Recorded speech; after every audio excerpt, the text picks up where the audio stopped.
Materialism. In 1953, two scientists named Watson and Crick walked into a pub and announced that they had found the secret of life.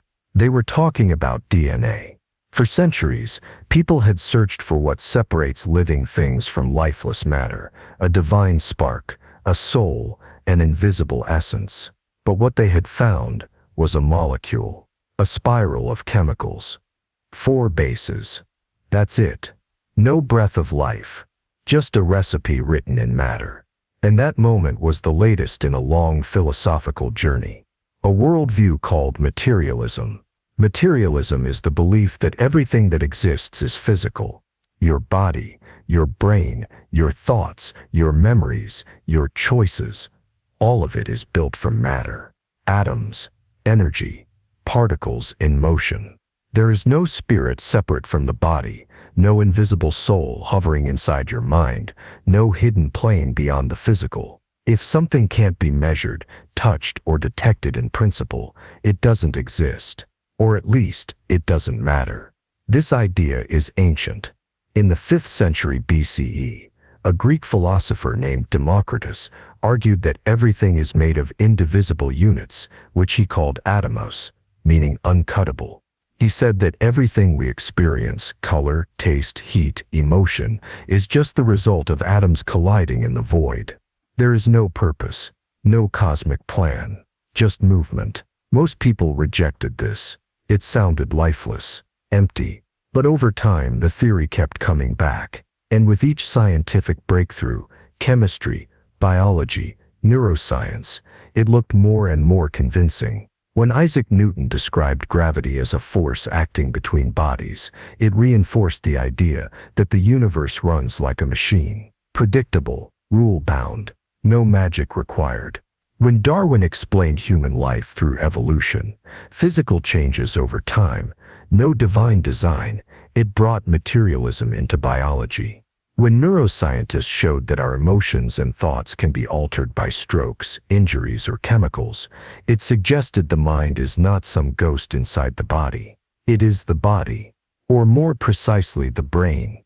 Materialism doesn't say humans aren't special. It says we're special because of how matter is arranged, not because we have some extra invisible ingredient. There's no soul piloting the machine. You are the machine. That can be disturbing. We're used to thinking of consciousness as something separate.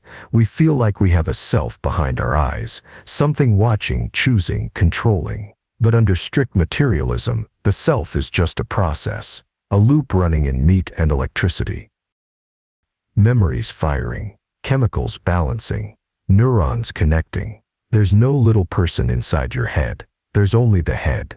Some people find that terrifying. Others find it liberating. If all we are is matter, then we are part of nature, not above it. We can be studied, understood, improved. There's no mystery, only complexity. You're not broken because you're sinful. You're broken because your brain is doing something strange. And maybe it can be fixed. But critics have raised serious challenges. If materialism is true, how do we explain consciousness? How can dead matter, atoms, molecules, produce subjective experience? The taste of chocolate, the feeling of heartbreak, the sound of music. These don't seem like physical things. They feel like something more. Even some scientists and philosophers, like David Chalmers, argue that consciousness is the hard problem. Materialism can't explain. There's no equation for sorrow. No MRI scan that can show you love. So some argue maybe materialism is missing something. Others point out that even meaning becomes slippery. If the universe is only matter, then morality, beauty, love, all of it is just chemical reactions. We don't choose the good. Our brains just happen to fire that way. And that raises a question. If materialism is right, is anything sacred? Or is everything just atoms obeying laws? Materialists respond, it doesn't make it meaningless. It just means meaning is something we create, not something we're handed. You're not a puppet. You're a pattern that can reflect, grow, change. And the fact that such a thing can arise from matter, from a cold universe, makes it even more extraordinary. Materialism isn't warm. It doesn't tell you you're special because you were designed. It tells you you're special because you weren't. Because somehow, this consciousness, thought, love, all came out of a universe that didn't care if it happened. And now, it does. Dualism. Nihil is the heart of dualism, one of the oldest and most intuitive theories in the history of philosophy. It says that reality is made of two kinds of substance, physical stuff, like rocks, bodies, and neurons, and mental stuff, thoughts, experiences, awareness, and these two substances are not the same. You can break a leg, but you can't break a thought. You can measure a brain, but you can't weigh a dream. So maybe the mind, the part of you that thinks, imagines, desires, exists on a different level, not just as a byproduct of the brain, but as its own kind of thing. Dualism goes back thousands of years.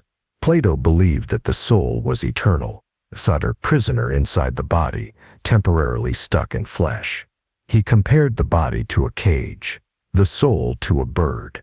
But the version that shaped modern Western thought came from René Descartes in the 1600s.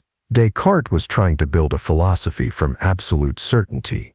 He asked, "What can I know for sure?" His answer, cogito, ergo sum. I think, therefore I am. Even if everything else is a dream or deception, the fact that I am thinking proves that I exist, at least as a thinking thing. From this, Descartes concluded that the mind must be distinct from the body, because he could doubt the existence of his body, but he could not doubt the existence of his thoughts. This led to a strict form of substance dualism. The idea that the mind and body are made of two different stuff, physical and mental, that interact but are fundamentally separate. The body is a machine. The mind is something else entirely. Maybe a soul, maybe a spirit, maybe something science hasn't touched yet. For a long time, this view was mainstream. It fit neatly with religious ideas, especially in Christianity, Islam, and Judaism, where the soul survives the body and continues after death. It also aligned with everyday intuition. Most people naturally feel like their mind is in their body, but not of it. When you look in the mirror, you don't see yourself. You see the thing you live in. But as neuroscience advanced, cracks appeared. Scientists began mapping thoughts to brain activity. Damage to specific regions changed emotions, memories, decisions. Stroke victims lost speech. Tumors changed personalities. Pills could alter behavior. The brain wasn't just connected to the mind. It was the mind. Or at least, so it seemed. As one scientist put it, you are your brain. Everything else is the illusion. But dualists pushed back. How can we explain consciousness, the vivid first-person experience of being alive, in purely physical terms? You can describe how neurons fire. You can scan a brain, feeling pain. But that doesn't explain why pain feels like something. Why red looks red. Why music moves you. This is called the hard problem of consciousness, famously phrased by philosopher David Chalmers. Materialists, he argued, can explain structure, function, reaction, but they can't explain experience, and until they can, dualism stays on the table. There are variations too. Property dualists believe everything is physical, but mental states are a special kind of property, like a shadow cast by the body, not reducible to parts. Others propose interactionist dualism, where the mind and brain affect each other in ways science hasn't fully understood. Some even argue for parallelism, that mind and body run side by side, without ever touching, like two clocks ticking in sync, but never intersecting. But critics of dualism ask a simple question. Where is the mind? If it's not in the brain, where is it? How does it interact with the physical world? Why does brain damage affect the soul? Descartes thought the mind and body met in the pineal gland, a tiny part of the brain. Modern science didn't buy it. No one has found the bridge. And yet, the idea won't die. Not because it's proven, but because people still feel it. Every time someone says, "I'm not myself today," every time someone mourns not just the death of a body, but the loss of a presence, Every time we feel the gap between who we are and what we are made of, we speak the language of dualism. Maybe we are just brains. Or maybe, even now, there's something watching behind the eyes that can't be measured, only lived. Idealism. In 1710, a bishop named George Berkeley sat in his study, surrounded by books and candlelight, and asked himself a question. What happens to a tree when no one is there to see it? The scientific answer would be, it still exists. It's made of atoms. It's real, whether someone looks or not. Berkeley disagreed. He believed that if no mind perceives the tree, if no one hears the wind in the branches, no one sees the green, no one thinks about its presence, then the tree stops existing. The world, he said, is made of ideas. And ideas only exist in minds. No mind, no world. This is idealism. Idealism is the theory that reality is fundamentally mental, not material, not physical, not atoms or forces or space-time, but mind. Consciousness, perception, the things we call real, tables, trees, stars, people, are ultimately experiences in consciousness, not independent objects, but structured appearances. You don't observe the world, you participate in it, just by being aware. Berkeley wasn't the first to wrestle with this. Plato, 2,000 years earlier, had already claimed that the material world was not the real world. He argued that true reality was found in the realm of forms, eternal, perfect, non-physical concepts like justice, beauty, circle. The world we see? It's just a shadow. Idealism evolves that idea. Not only are abstract things more real, only the mental realm is real. Berkeley's version was extreme. He argued that physical objects don't exist outside the mind. If you leave a room, the chair doesn't stay where you left it. So why does the world seem stable? Because God is always watching, always perceiving. In Berkeley's theology, God is the mind that sustains everything, the ultimate observer that keeps the universe from flickering out, the moment no human looks at it. No need for atoms. Just consciousness, organized by divine attention. This sounds wild, but consider this. You've never actually touched an atom. You've never seen a particle or a quark. What you experience, color, texture, sound, only exists inside your perception. Red isn't out there. It's a reaction in your brain. So what if all of reality is like that? What if everything you know is only known because you experience it, and there's no reality beyond experience? Idealism says, maybe that's all there is. Centuries later, Immanuel Kant would take a more moderate route. He didn't deny a physical world, but he said we can never know it directly. All we ever perceive is the world as it appears to us, filtered through our minds, categories, senses, space and time, not out there. They're part of the structure of our perception, so while Kant didn't fully endorse idealism, he made it impossible to ignore. He showed that reality is always shaped by the way we perceive it, and we can never get outside our own head to find something more real. Modern versions of idealism have taken many forms. Some philosophers argue that consciousness is the foundation of everything, and matter emerges from it, not the other way around. In this view, the universe doesn't create minds. Minds create the universe, or at least they create the structure we live in. Some scientists and philosophers have even suggested that reality might be something like a simulation, not in the science fiction sense, but in the sense that what we call matter may just be informational patterns experienced by minds. Is your body real, or is it just a consistent way your mind organizes sensations? Is the world out there? Or is it always and only in here? Idealism says, if you remove all observers, what's left? Maybe nothing. But the theory has critics. Hardcore materialists call it escapist, solipsistic, delusional. They argue that idealism collapses into absurdity. If we all stopped thinking, would the moon vanish? How do multiple people experience the same world, if it's all inside their minds? Idealists respond with variations. Maybe reality is shared between minds. Maybe it's structured by a universal consciousness. Maybe minds co-create the world together. No atoms, just patterns in awareness. You don't have to believe this theory to feel its pull.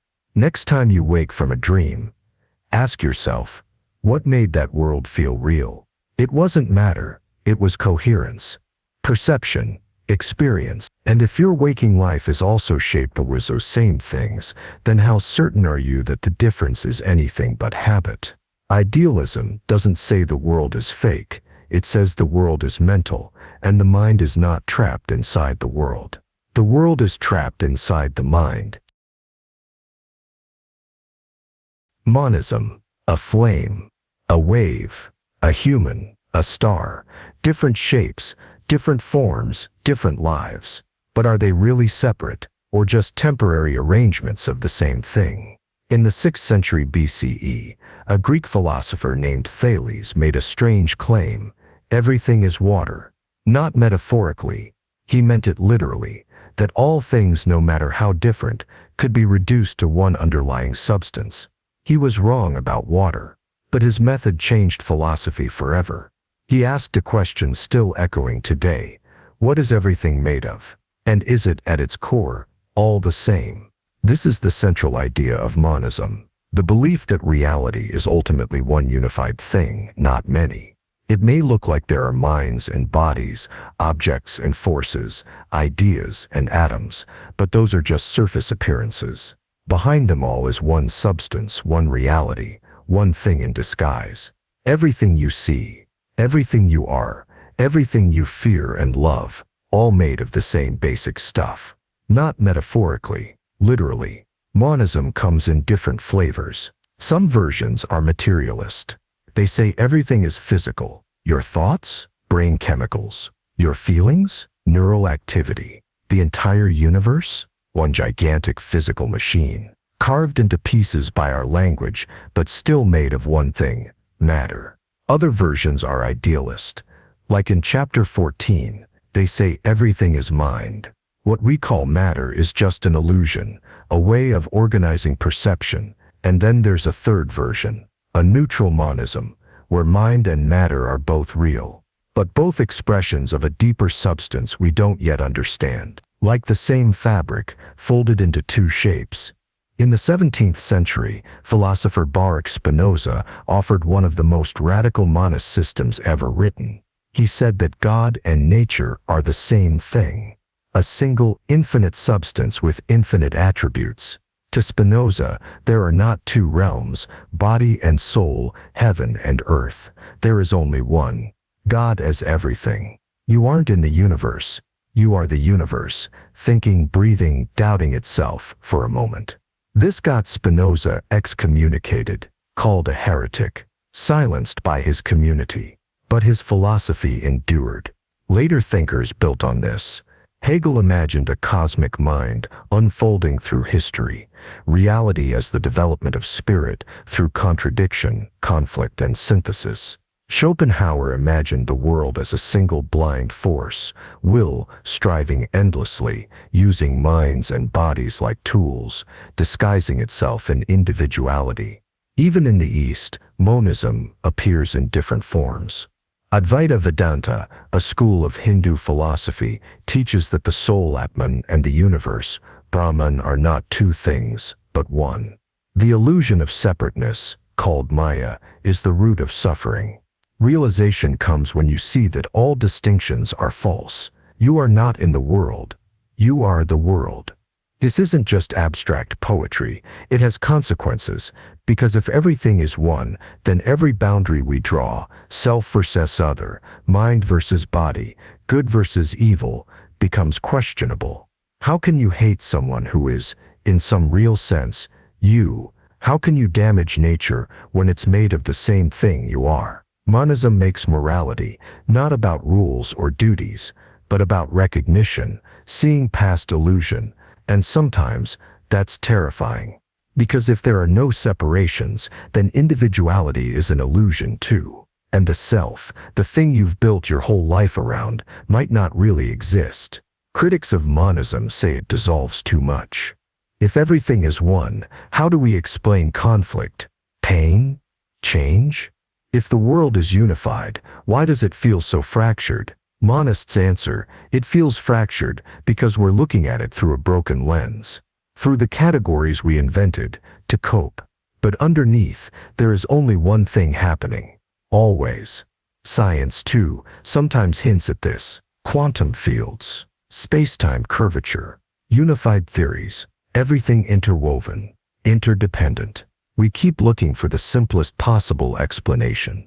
And maybe, just maybe, that explanation is also the oldest. This is all the same thing, seen in different ways. Monism doesn't promise comfort. It doesn't even promise clarity. But it forces a question you can't unask. Once it's planted, what if everything your mind, your enemy, your pain, your joy, isn't a collection of separate things? What if it's all just this? One. Still breathing. Determinism. In 1835, a French philosopher named Pierre-Simon Laplace imagined a terrifying being, a super-intelligent mind that knew the location and speed of every particle in the universe, every atom, every force, every motion. He said that if such a mind existed, it could predict the future with perfect accuracy. It would know what you'll say tomorrow, when you'll die, who you'll fall in love with, what war will happen 50 years from now. Because from its point of view, the future is already written. It just hasn't happened yet. This is the idea at the core of determinism, the belief that every event, including every thought, decision, and action, is caused by prior events. And if the conditions were the same, the outcome could never be different. There are no exceptions.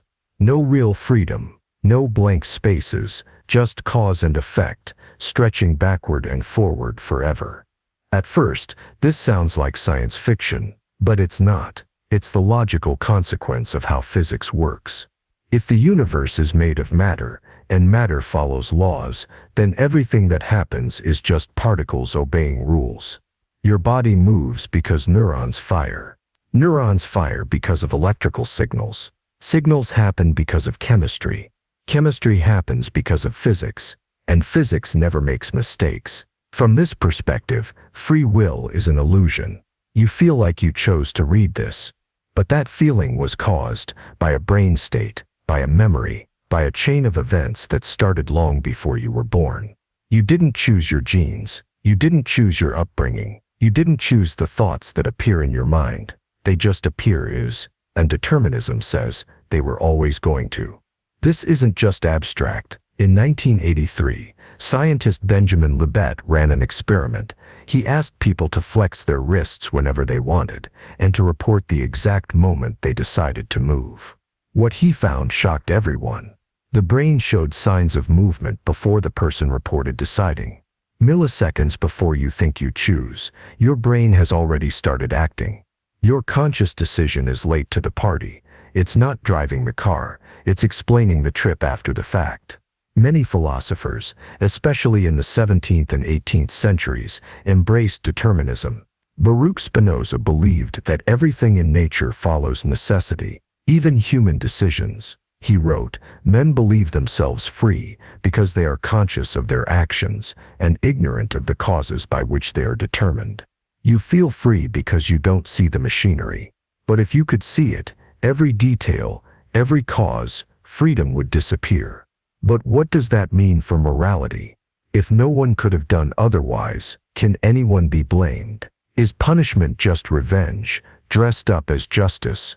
If someone harms others because of causes beyond their control, trauma, brain chemistry, upbringing, what good is blame? Some thinkers, like Clarence Darrow, a lawyer in the early 1900s, used determinist arguments in court. He defended murderers not as monsters, but as products of forces they didn't choose. Society, poverty, violence, addiction. And he asked, how can we punish people for being shaped by the world we made? But determinism raises more than legal questions. It raises existential ones. If your future is fixed, why try? Why improve? Why hope? But that's a misunderstanding. Determinism doesn't mean nothing matters. It means everything happens because something matters. The cause matters, The influence matters. The conversation matters, because it will affect what comes next. Even your decision to reject determinism was determined. Some philosophers try to rescue freedom with compatibilism, the idea that free will and determinism can coexist. They say you're free if you act according to your desires, even if those desires are caused. You didn't write the script, but you're still the actor on stage, living it. Others reject this. They say it's just relabeling the prison. You feel free? So does a puppet. Modern science hasn't fully resolved this. Quantum physics introduced some randomness into the universe, but randomness isn't freedom either.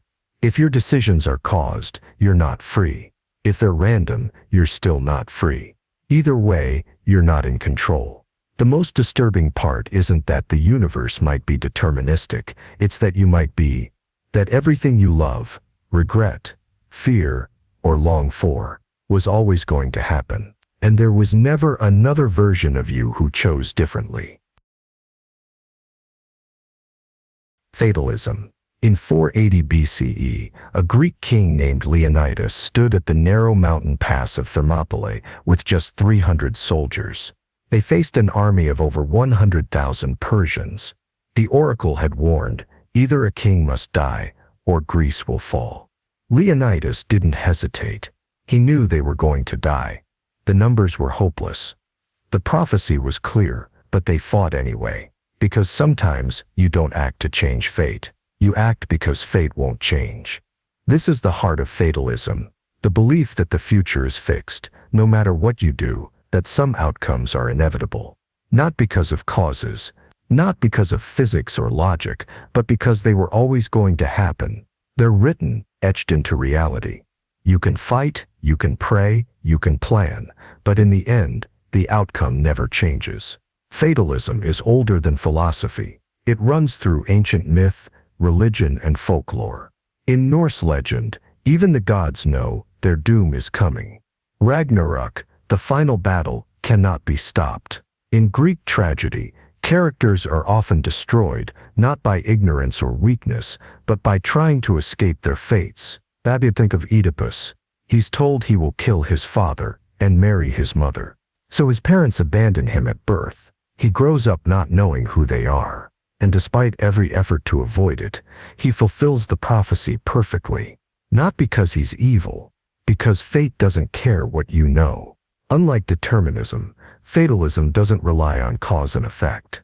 A determinist says, you killed him because of how you were raised, what you feared, what you felt. A fatalist says, you were always going to kill him, even if you had lived a different life. Even if you had known more. Even if you had changed, it would still have happened. The reason is irrelevant, only the result matters. This idea shows up in religion too. In some branches of Islam and Calvinist Christianity, God's will is absolute, and the future is foreknown and unchangeable. You are saved or damned before you are even born. Your choices may look free, but they unfold exactly as written.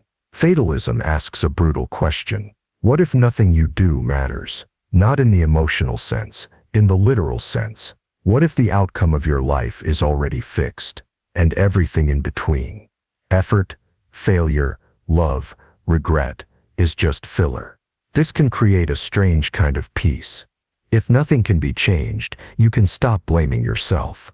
If it's going to happen anyway, maybe you can face it with calm. That's how Stoic philosophers like Epictetus and Marcus Aurelius approached life. They taught that we should accept what we cannot control, not with despair but with dignity. The fates guide the willing, wrote Seneca, and drag the unwilling. But there's a darker version too, one where fatalism becomes an excuse. Why try? Why resist? Why fight injustice, build anything or change yourself?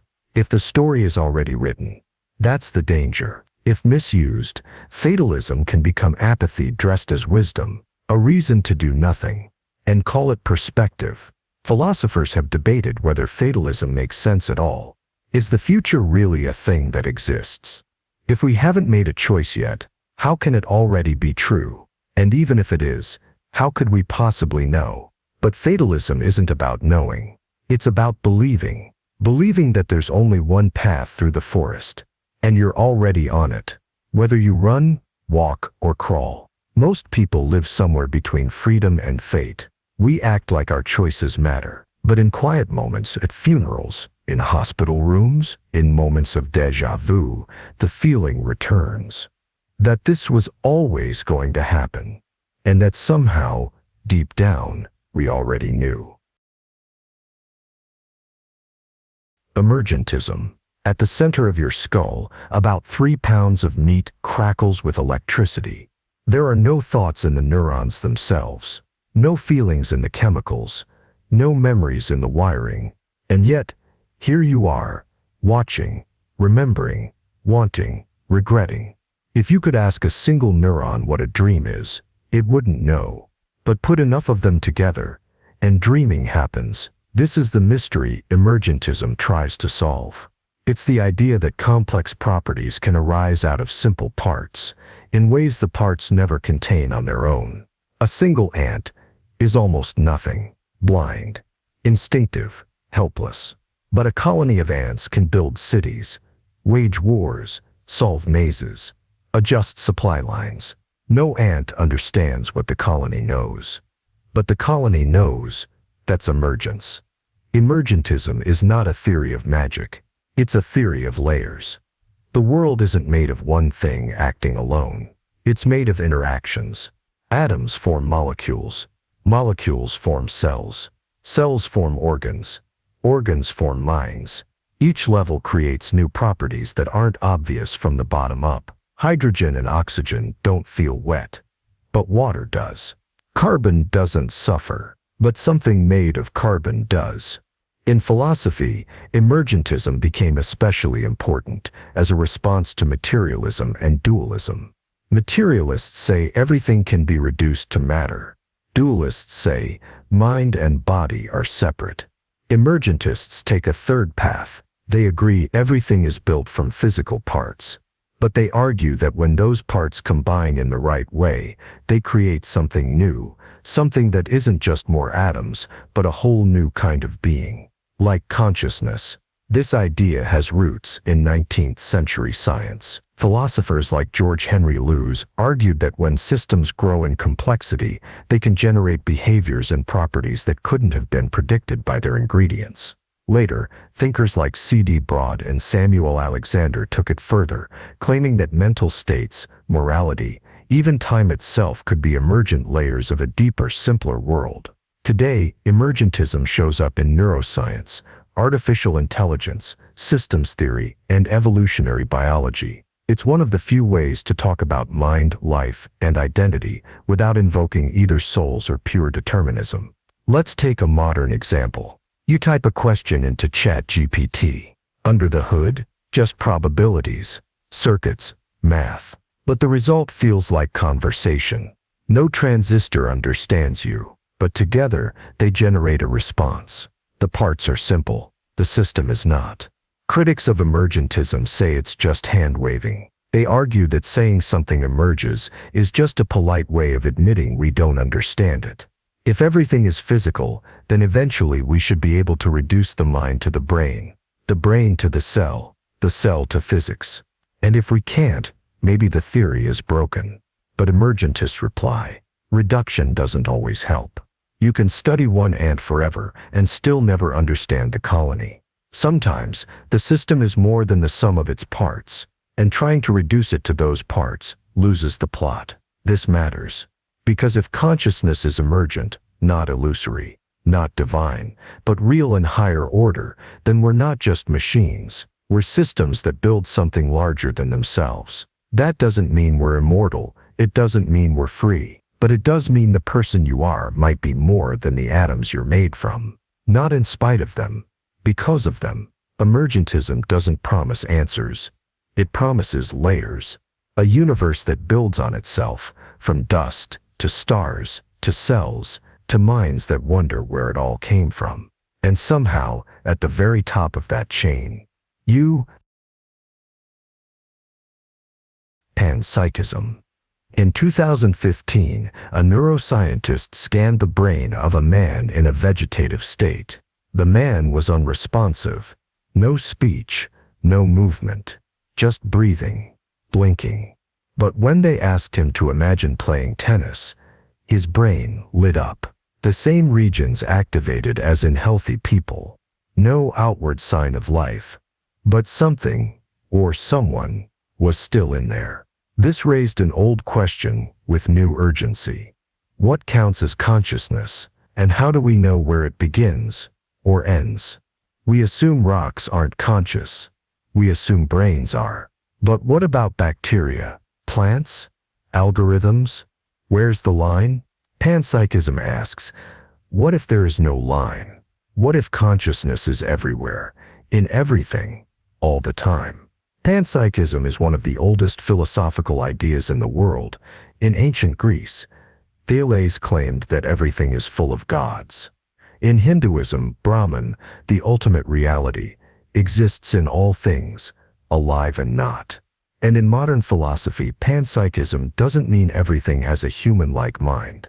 It means that every particle, every atom, every field, every basic unit of matter may carry some tiny flicker of experience, not thought, not emotion, but something, a seed of awareness, so small it's undetectable from the outside, yet real. The idea sounds absurd at first.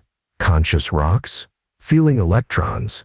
But panpsychism isn't claiming that a grain of sand has thoughts. It's saying that the ingredients of consciousness might exist even in the smallest pieces of the universe. And when those ingredients are arranged in the right way, in a brain, for example, they combine into the rich awareness we know, just as atoms combine to form molecules, and molecules form cells. Maybe tiny proto-consciousnesses combine into a mind. This is called the combination problem. How does a million microscopic bits of awareness become a single unified self? How does 1,000 little feels become you? Panpsychists don't have a complete answer. But then again, neither does anyone else.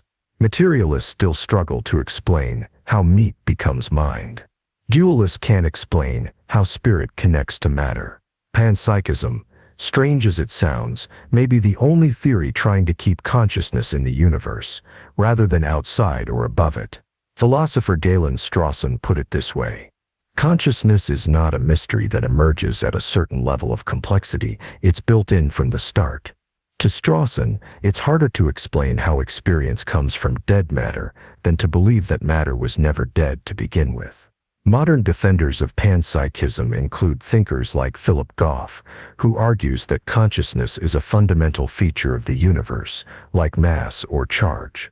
You don't ask why electrons have charge. They just do. Maybe consciousness is like that. Not a side effect. Not a glitch.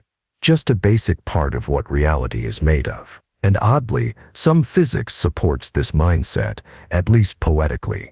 Quantum particles behave differently when observed. They seem to know they're being measured. Of course, most physicists reject that interpretation, but panpsychists wonder, what if that's not a glitch in the theory? What if that's a hint that awareness isn't a rare accident in the universe, but something woven into its fabric? Critics say panpsychism explains nothing, that it's just mysticism in disguise. That if everything is conscious, then consciousness loses meaning. But panpsychists argue, if you can't explain how consciousness appears in a lifeless universe, maybe the universe was never lifeless to begin with. Maybe it's all a matter of scale. Panpsychism doesn't say you're not special. It says everything is strange. Everything has an inside, even if it's quiet, even if it can't speak, even if it's just a quark drifting through space, carrying, maybe, the faintest whisper of a dream. Platonism. A triangle is drawn on a dusty chalkboard. The lines are shaky. The angles are slightly off. One side is smudged. And yet, you know it's a triangle. Not because of what you see, but because of something else. Something perfect, untouched by chalk or error, that exists in your mind. A triangle that was never drawn, never built, never invented, just there, waiting to be recognized. This is Platonism, one of the most haunting ideas in philosophy. It says that abstract things, like numbers, shapes, and moral truths, are real. Not just ideas, not just language. Real, but not real, like trees or tables. They exist in a separate, eternal, unchanging realm, the world of forms. And everything in this world, including you, is just a faded copy. The idea comes from Plato, the student of Socrates. He looked at a changing world, cities crumbling, people aging, languages evolving, and wondered, if everything is always in motion, how do we know anything at all? How can you define justice when laws change? How can you recognize beauty when tastes differ? And how can math, which never changes, exist in a world where everything else does? His answer, it doesn't. Math, justice, beauty, they don't come from the physical world, they come from a higher world. A world outside of time. In Plato's allegory of the cave, people live their whole lives chained inside a shadowy cave, watching flickering images on a wall. They think that's all there is. But outside the cave is the real world, bright, solid, eternal. The shadows aren't false. They're less real. The mistake isn't believing in the shadows. It's believing they're the full story. For Plato, everything has a perfect form, a perfect tree, a perfect circle, a perfect act of courage. We never see them directly. We see their reflections, imitations, imprecise, flawed. But our minds somehow recognize the real thing. That's why we can spot injustice even in systems we've never studied. Why a child can learn math that applies across cultures. Why a broken chair is still a chair. Because it participates in the idea of chair. The form doesn't change. Only the world does. This theory sounds mystical, but it had powerful consequences. It made truth possible. If all knowledge came from sense experience, like the empiricists believed, then everything is fragile, local, temporary. But if knowledge comes from eternal forms, then there are universal truths. You're not guessing, you're remembering. And learning becomes a kind of awakening, not collecting facts, but seeing more clearly. Modern versions of Platonism show up in math and logic. Where do numbers come from? What is 2e? You can't touch it. You can't destroy it. You can't destroy it. You can't escape it. Even if every human disappeared, 2 but 2 would still equal 4. Mathematical Platonists believe that numbers are discovered, not invented, that they exist independently, and we access them with reason. The same goes for geometry, logic, and even certain moral truths. This also touches physics.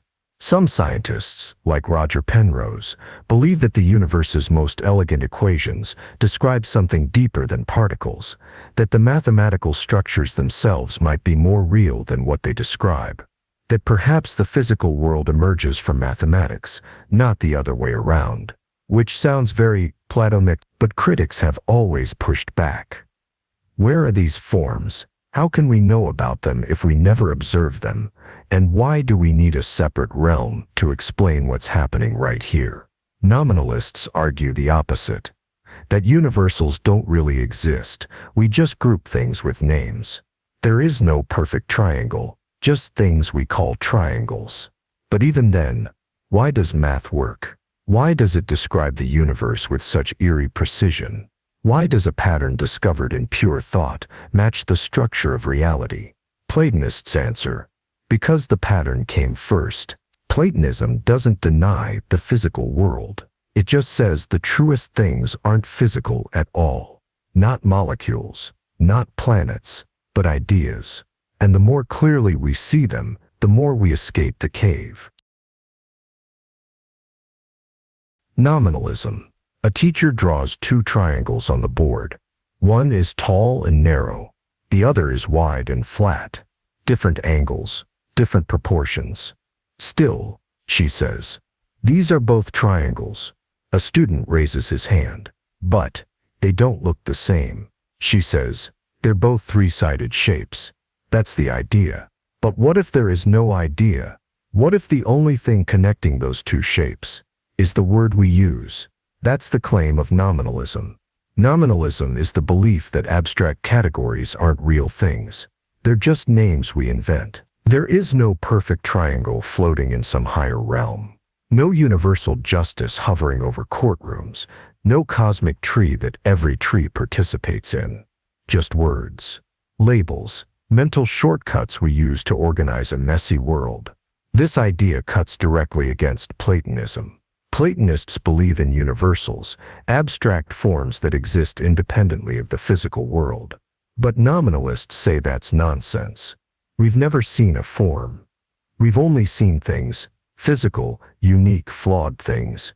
And we group them together out of convenience, not because they share a mystical essence. The term nominalism comes from the Latin nomen, meaning name. Its earliest defenders, like Rationalism in the 11th century, argued that universals are just sounds we use. When we say cat, we're not pointing to some eternal catness. We're grouping animals that seem similar. That's it. The word isn't a gateway to higher truth. It's a tag. Useful, but not metaphysical. Later, thinkers like William of Ockham, yes, the same Occam as in Occam's razor, made nominalism more rigorous. He argued that we shouldn't multiply entities beyond necessity. If we can explain the world without invisible forms, we should. Don't invent metaphysical furniture you can't point to. Don't build castles in the sky. Just describe what's here. And stop. This sounds dry, but it has powerful consequences. Because if nominalism is true, then much of what we take for granted, justice, love, identity, morality, might not refer to anything real. They might just be ways of talking, not things that exist, but tools for thinking. And tools can be wrong. Nominalism makes the world less elegant. No perfect ideals. No invisible structure behind the mess. Just particulars. You don't live in a universe of eternal truths. You live in a warehouse full of mismatched objects and a bunch of sticky notes trying to keep track of what's what. But maybe that's honest. Because how often do our categories actually hold? We call two people friends, but their relationships are completely different. We call two actions good, but they come from opposite motives. We say tree, but a redwood and a bonsai share almost nothing. The label helps us speak, but it hides what's really there. Modern nominalism shows up in science, language, and identity. Scientists often create models that don't match reality exactly. They approximate. We say species, but nature doesn't care. We say race, but biology laughs. We say gender, but human lives explode the box. Nominalism doesn't deny difference. It says stop pretending your words can contain it. Critics of nominalism call it empty. If there are no universals, then how do we explain shared truths? How do we teach anything?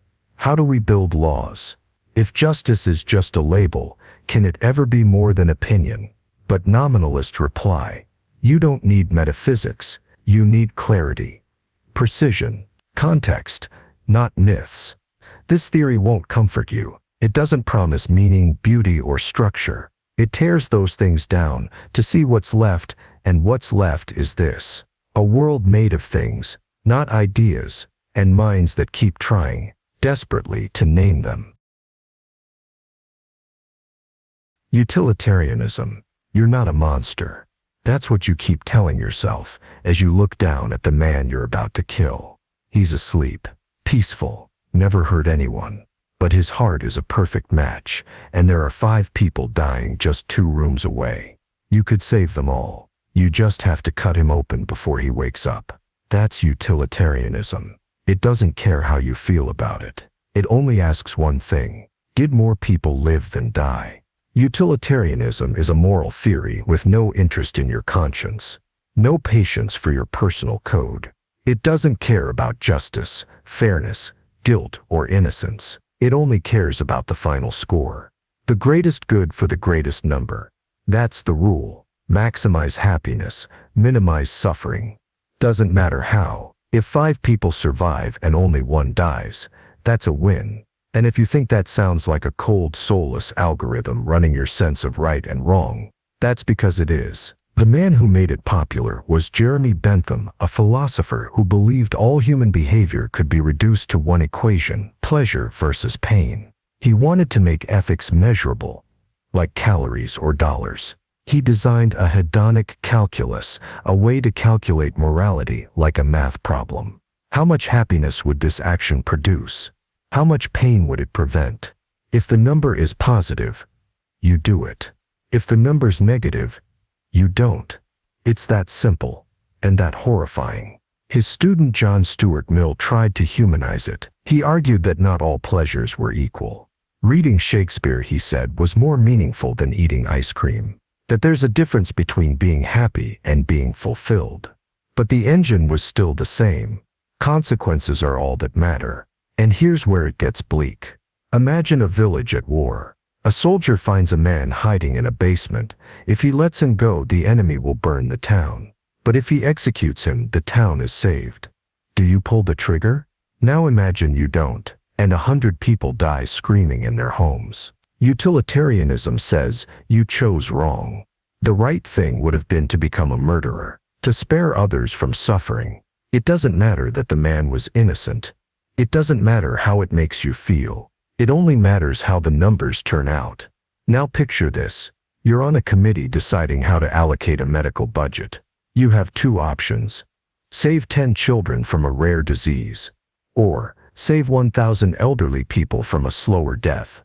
Utilitarianism doesn't blink. It tells you to let the children die because 1,000 is more than 10.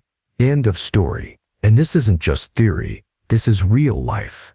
Governments do it every day, deciding who gets access to resources and who doesn't.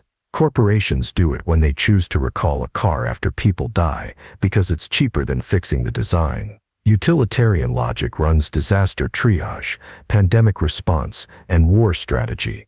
It runs silently in the background, unfeeling, unsympathetic, and ruthlessly efficient. But what about justice? What about the innocent person in jail? The scapegoat tortured for peace? The truth buried for the sake of social harmony? Utilitarianism says, if the outcome is good enough, those things aren't just acceptable, they're morally right. If sacrificing one person makes everyone else happier, why wouldn't you do it? And when you realize that's not a rhetorical question, that utilitarianism really does mean that the horror starts to set in. It forces you to confront the terrifying possibility that the most moral thing you can do might be the thing that makes you sick to your stomach. That being good might require you to do something evil. That under the right math, every atrocity becomes a calculation. Here's the real kicker. Even if you reject utilitarianism, the world won't. You'll still be judged by outcomes, not intentions. You could make a decision from compassion, sacrifice your own happiness, follow your conscience to the edge of ruin, and if the result is worse, people will say you did wrong. Because fewer people died in the other scenario. Because the numbers were better. Because your empathy was inefficient. So now you're back in that hospital room. The man is still asleep. No one will ever know what you did.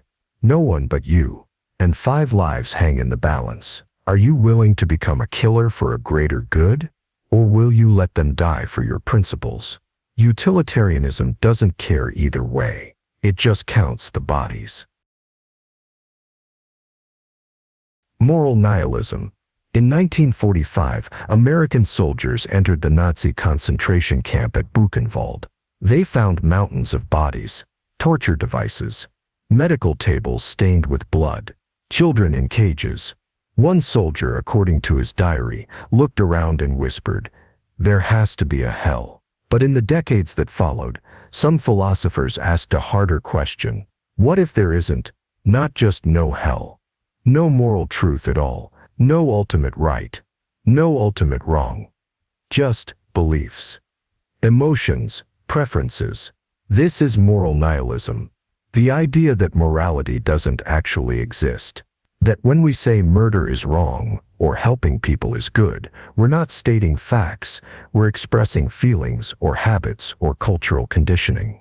To a moral nihilist, saying stealing is wrong is like saying ooh gross, not like saying water boils at 100 degrees. It sounds serious, but it doesn't point to anything real.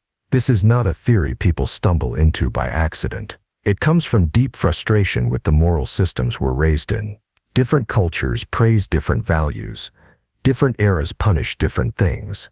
Even within the same family, People can't agree on what's right. So some thinkers stop trying to pick a side and start questioning the entire concept of morality itself.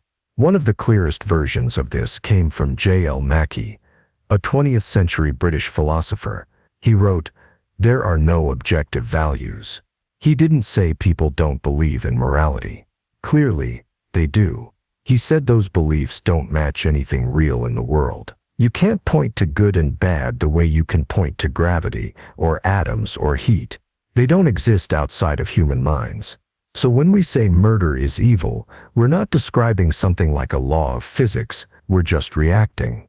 This position feels extreme, but it comes from real tension in philosophy. Think about this. What makes something wrong? Because it causes suffering. That's utilitarianism. Because it breaks a rule. That's deontology. Because it destroys trust. That's contract theory. But every answer leads to another why. Why is suffering bad? Why should I follow a rule? Why care about trust? Eventually, every system runs out of explanation. It hits a point where it just says, because. And moral nihilists look at that and say, maybe there's nothing at the bottom. Nietzsche didn't call himself a moral nihilist, but he saw it coming. In The Gay Science, he wrote the famous words, "God is dead." He didn't mean literally. He meant that modern society had stopped believing in any shared foundation for morality, especially religion. And once that belief is gone, the whole structure of right and wrong starts to collapse. Not immediately, but slowly, silently, until we're left pretending the rules still exist, long after we've stopped believing in them. Moral nihilism is not the same as doing whatever you want. Most nihilists still obey laws, still care for others, still avoid harm, but they don't do it because those things are right. They do it because it feels better, or because they want to avoid consequences, or because that's how they were raised. The actions look the same. The reason is different.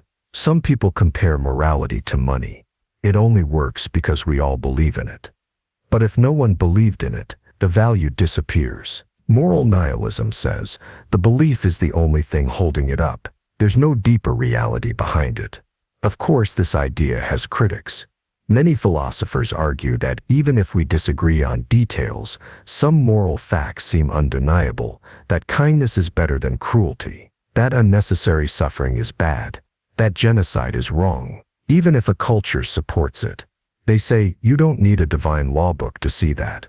You just need to be human. But a moral nihilist would say, no, you just feel that way. That doesn't make it true. This doesn't mean nihilists celebrate evil. In fact, many are deeply ethical people who act with kindness, protest injustice, and care about others. They just do it with their eyes open.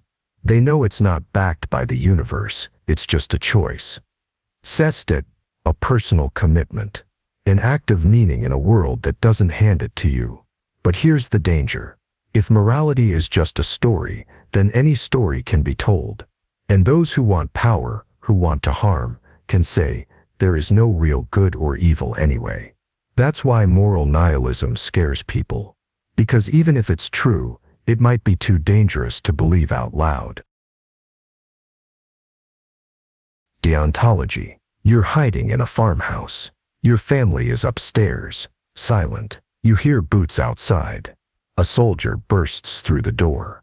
He looks you in the eyes and asks, "Are there any Jews here?" You have two options. You lie, and your family lives. You tell the truth, and your family dies. Deontology says, you must tell the truth, because lying is wrong, even if it saves lives. Deontology is the ethical system built on rules, not outcomes. Unlike utilitarianism, which asks, what will happen if I do this? Deontology asks, is this action right in itself? The man who defined this brutal logic was Immanuel Kant, a Prussian philosopher who believed morality had nothing to do with feelings, consequences, or sympathy. He wanted a moral law that applied to everyone at all times in every situation. So he built one, the categorical imperative. It sounds technical, but the idea is simple. Ask yourself, could everyone act this way? And if the answer leads to a contradiction, the action is immoral. If you lie, you destroy the concept of truth. If you steal, you undermine property itself. If you kill, you break the principle that life is sacred. So even if lying would save a life, you've still done wrong. Kant believed that morality should come from duty, not emotion. The most ethical person is not the one who feels the most love or compassion. It's the one who follows the rules, even when they don't want to, especially when they don't want to. This leads to one of the darkest parts of deontology. It asks you to do what's right, even if it destroys you. Let's go back to that farmhouse. You're trembling. You could lie. You could protect your family. But Kant says, that's not the point. Morality isn't about playing God. You're not allowed to make exceptions, not even for love. Because once you allow yourself to lie in special cases, you've turned morality into a tool of convenience. You've said the rules don't apply when it's hard. But the rules only matter when it's hard. This is where deontology starts to feel insane. Let's say you're a doctor again. This time a patient is terminally ill and begging you to end their life. They're in agony. They want peace. You could euthanize them, end their suffering with dignity. But deontology might forbid it. Because killing is always wrong. Even if the person wants it. Even if it ends pain. Even if it's done out of love. The rule is simple. The action is wrong. Therefore, you must not do it.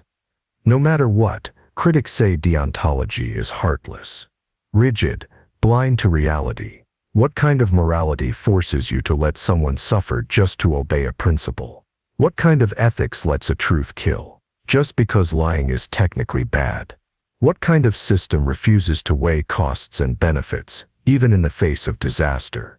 But that's exactly the point. Deontology isn't about consequences.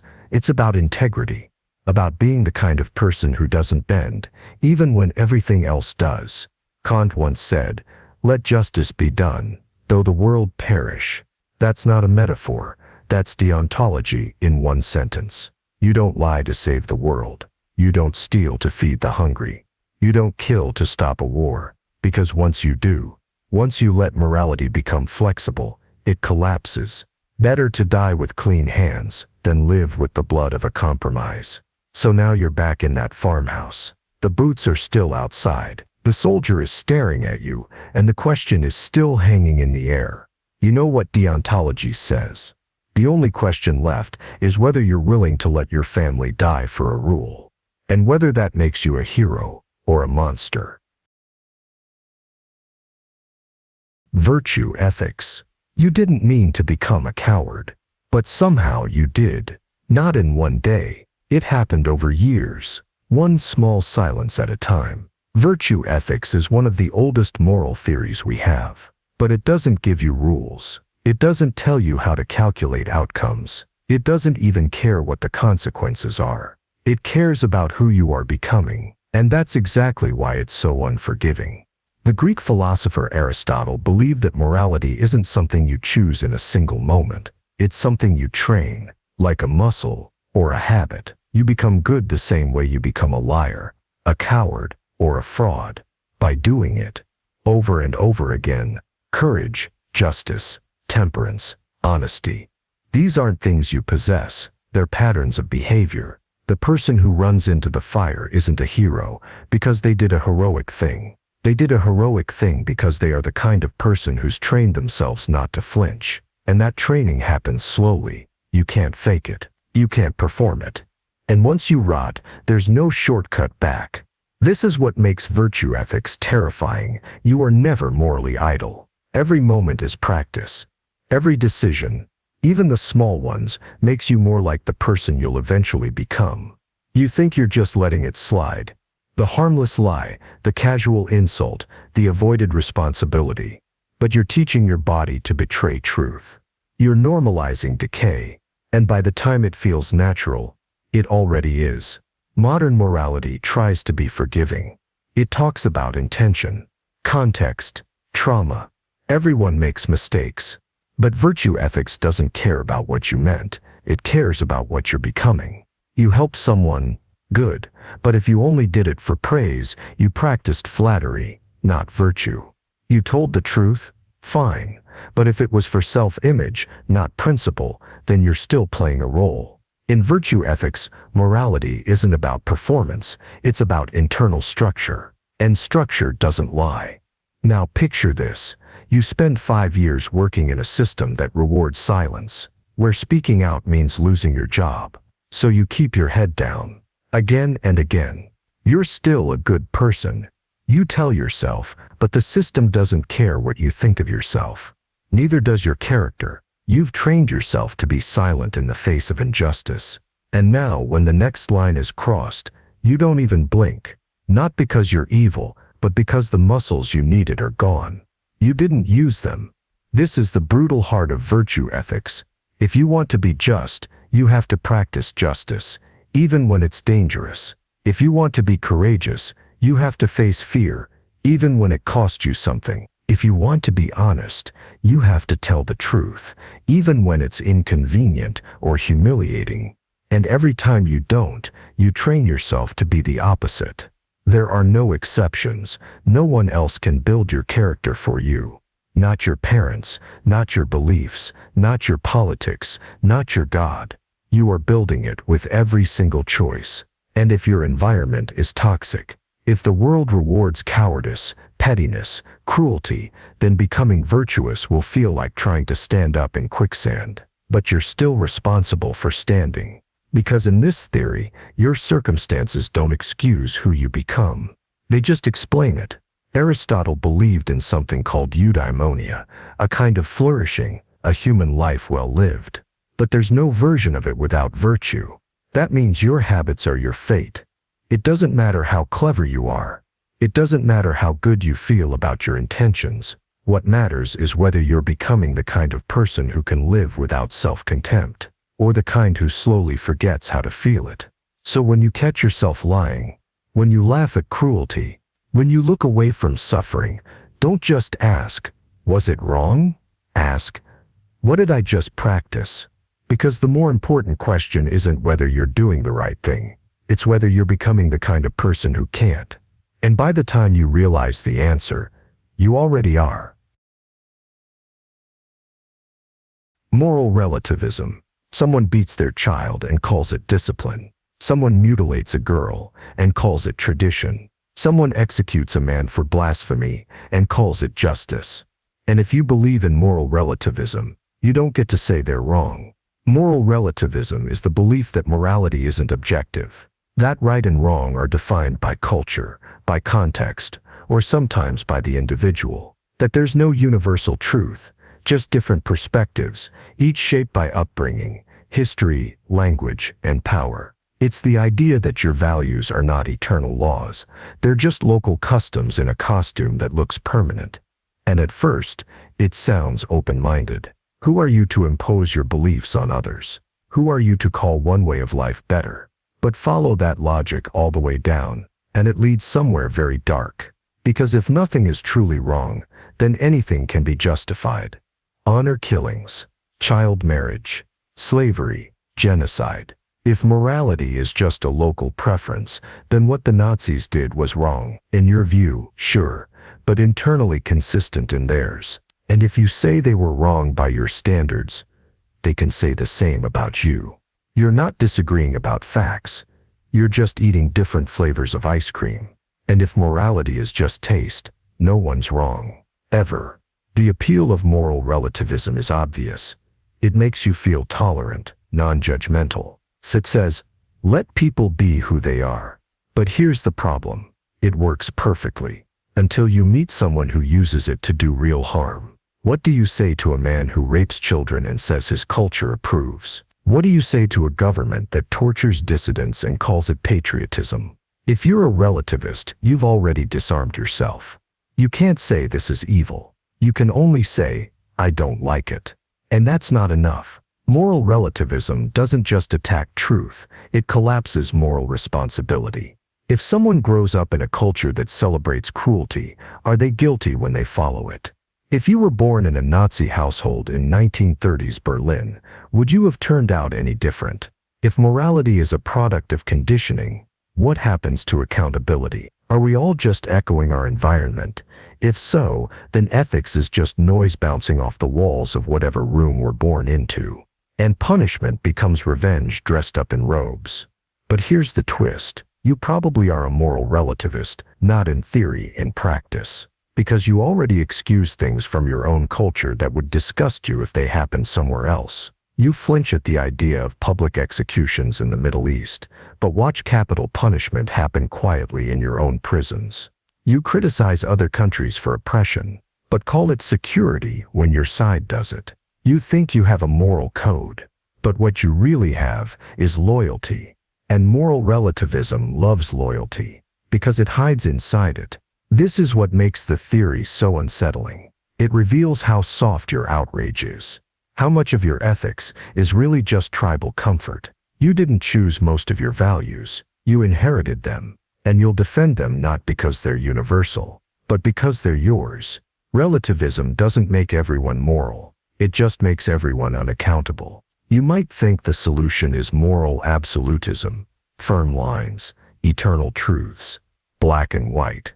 But that's no comfort either. It leads to crusades, holy wars, people who'd rather kill than question. So where does that leave you? In the worst place of all, aware that some things are wrong, but unable to prove it. You feel moral disgust. You feel outrage. But you can't explain why someone should agree with you, if they don't already. And moral relativism just shrugs. There is no should, just is. You want to believe in justice, then you have to believe in something that transcends culture. But if you reject that, if you think everything is relative, then you've just handed the knife to whoever wants to make their cruelty look like tradition. And if you still think relativism is peaceful, tolerant, enlightened, just remember, so did the men who built empires on bones, and smiled as they did it. Divine command theory. A teenager grows up in a strict religious household. Every rule is absolute. No dating, no questions, no room for doubt. He doesn't understand the reasons behind the rules, but he doesn't need to, because every time he asks, he gets the same answer.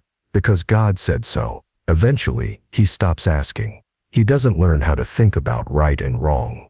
He only learns how to obey. This is how divine command theory operates, not just as a theory in a textbook, but as a living framework that shapes how people are taught to be moral. At its core, divine command theory claims that what is morally right is whatever God commands.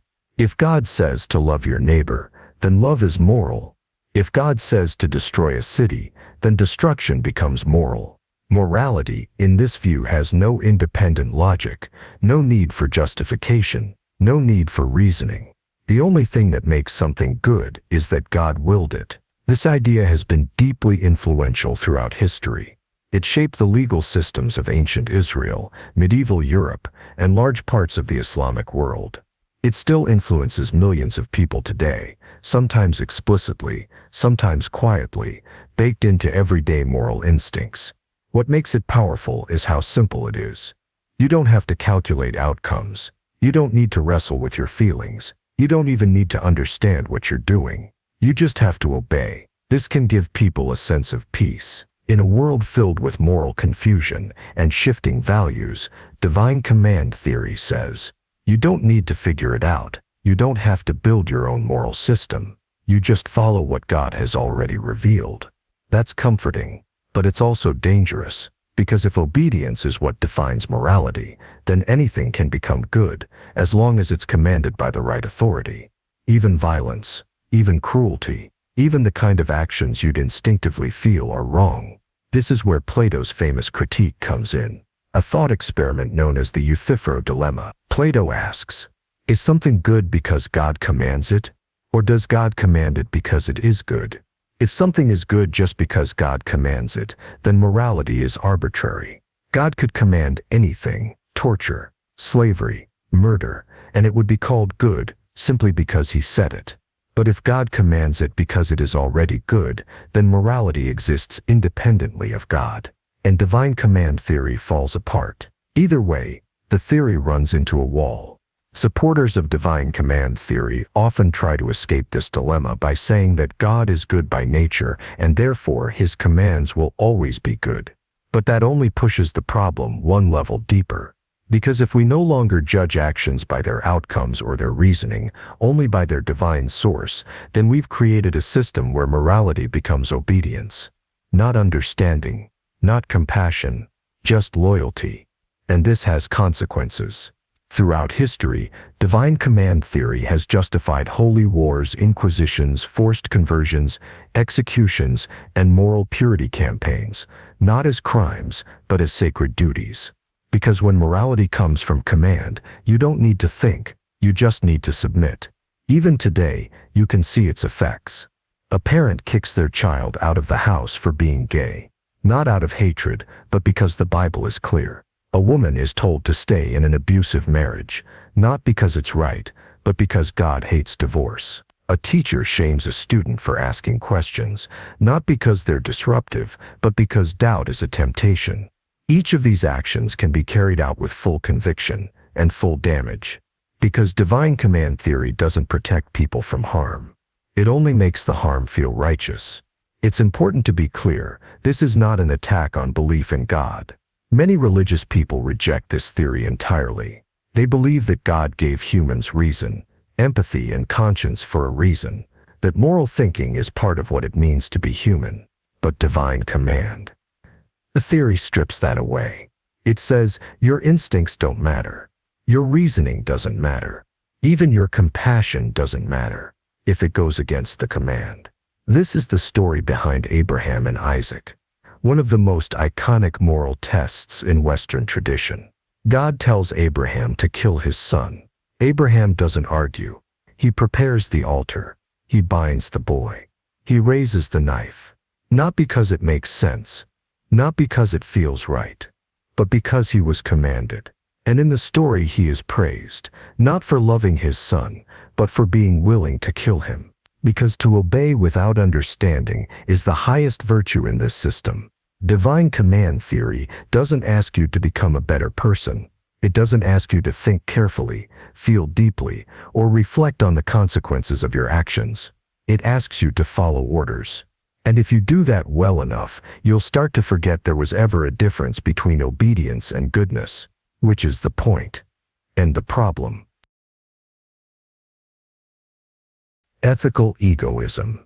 In 1923, an unemployed man in Chicago robbed a bank to pay for his sister's tuberculosis treatment. He took $1,400. He was caught a week later. At his trial, he said, "I didn't do it for me. I did it to save her." But the judge wasn't moved. He said, "That may be worse. You ruined your life for someone else." Most of us are taught that morality means selflessness, doing what's right even when it hurts, even when it costs us something. But not every theory agrees. Ethical egoism turns the idea inside out. It argues that what's morally right is whatever best serves your own self-interest. You didn't mishear that. According to this theory, you're not only allowed to put yourself first, you're morally obligated to. The idea sounds modern, even cynical, but its roots go deep. In the 17th century, Thomas Hobbes argued that human beings are fundamentally selfish, not out of cruelty, but out of survival. In his view, even acts of kindness are ultimately done to protect ourselves, for reputation, for safety, for long-term benefit. Hobbes didn't call this egoism, but he planted the seed that morality can be built on self-interest, not in spite of it. Later thinkers would push that idea further. Ayn Rand, one of the most vocal defenders of ethical egoism in the 20th century, wrote, "The achievement of his own happiness is man's highest moral purpose." She didn't just tolerate selfishness, she moralized it. To her, altruism was a poison, a doctrine that made people feel noble for being used.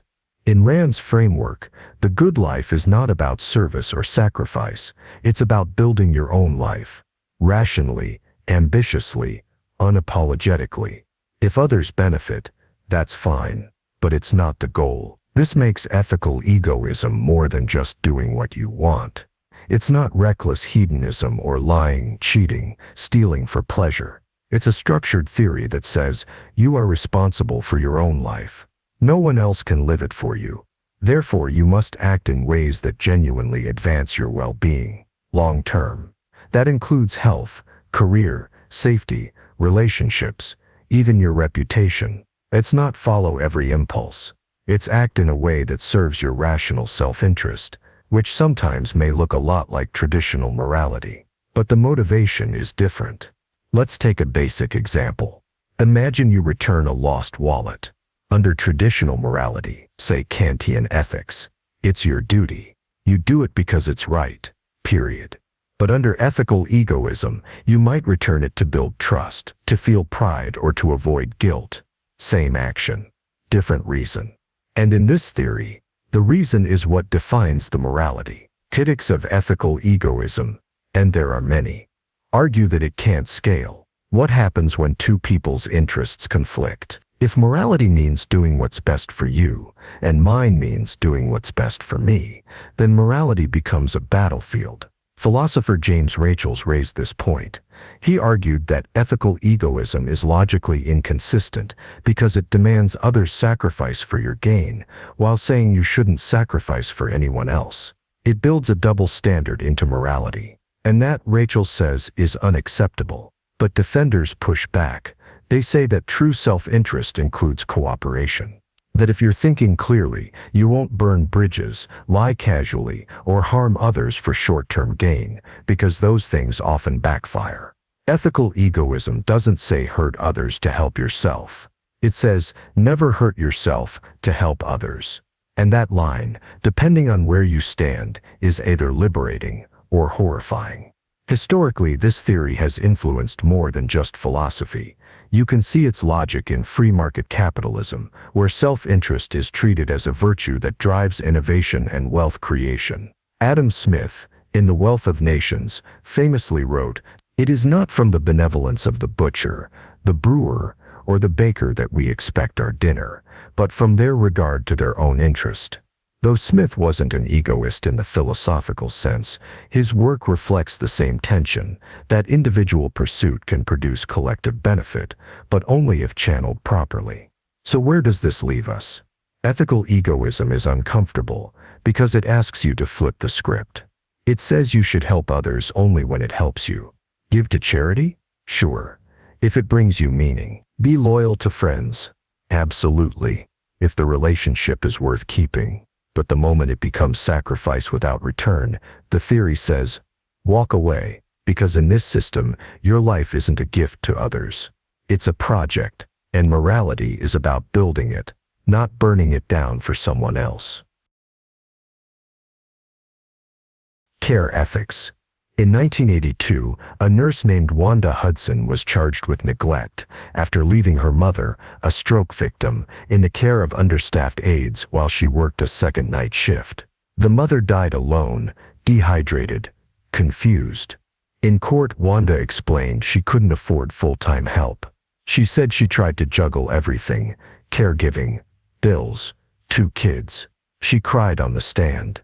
The prosecutor asked, "Then why didn't you put your mother in a nursing home?" Wanda said, "Because she's my mother." Care ethics is a theory built not on rules or calculations, but on relationships. It says morality isn't about abstract duties or maximizing happiness for the most people. It's about how we treat the people we are bound to by love, by dependency, by shared life. Ethics, in this view, doesn't start in the courtroom. It starts in the kitchen. The theory grew out of feminist philosophy in the 1980s, particularly from thinkers like Carol Gilligan and Nell Noddings. They noticed something strange about traditional moral theories, from Kant to utilitarianism. Those theories described morality as if people were separate, interchangeable, and emotionally detached, like agents making transactions. But life isn't like that. Real morality, the hard kind, happens in uneven, messy, intimate spaces. Caring for an aging parent, raising a child, supporting a sick partner through years of decline.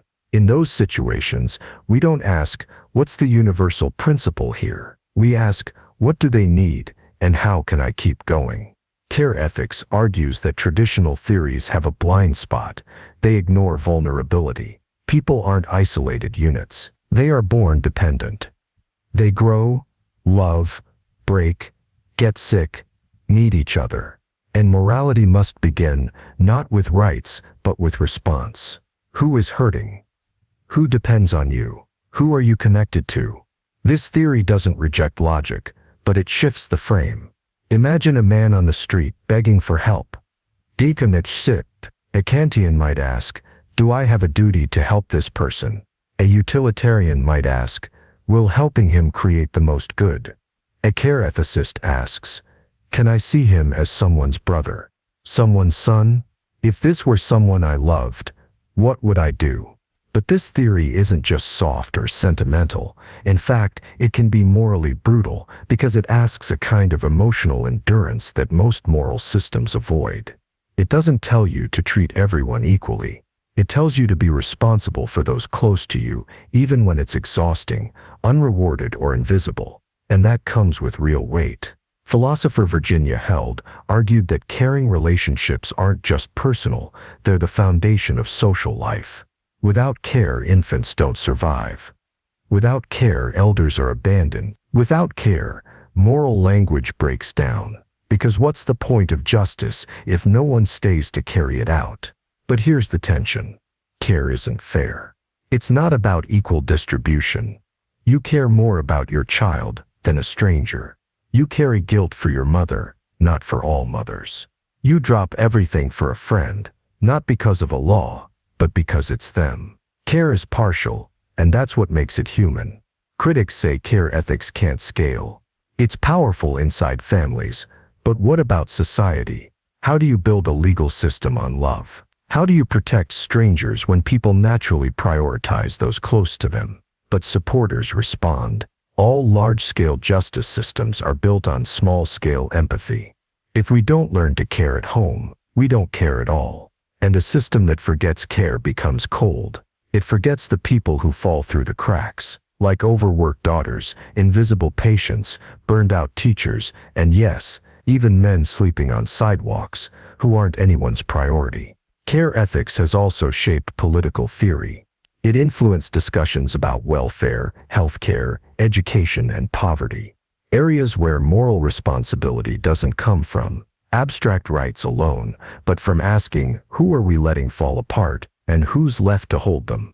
It reshaped how we think about morality. In medicine, in family law, in elder care. In those spaces, love and duty aren't separate. They bleed together. Wanda Hudson wasn't an academic. She didn't cite philosophers. She didn't write a book. But what she said on the stand captured the core of this theory better than any lecture. Because she's my mother.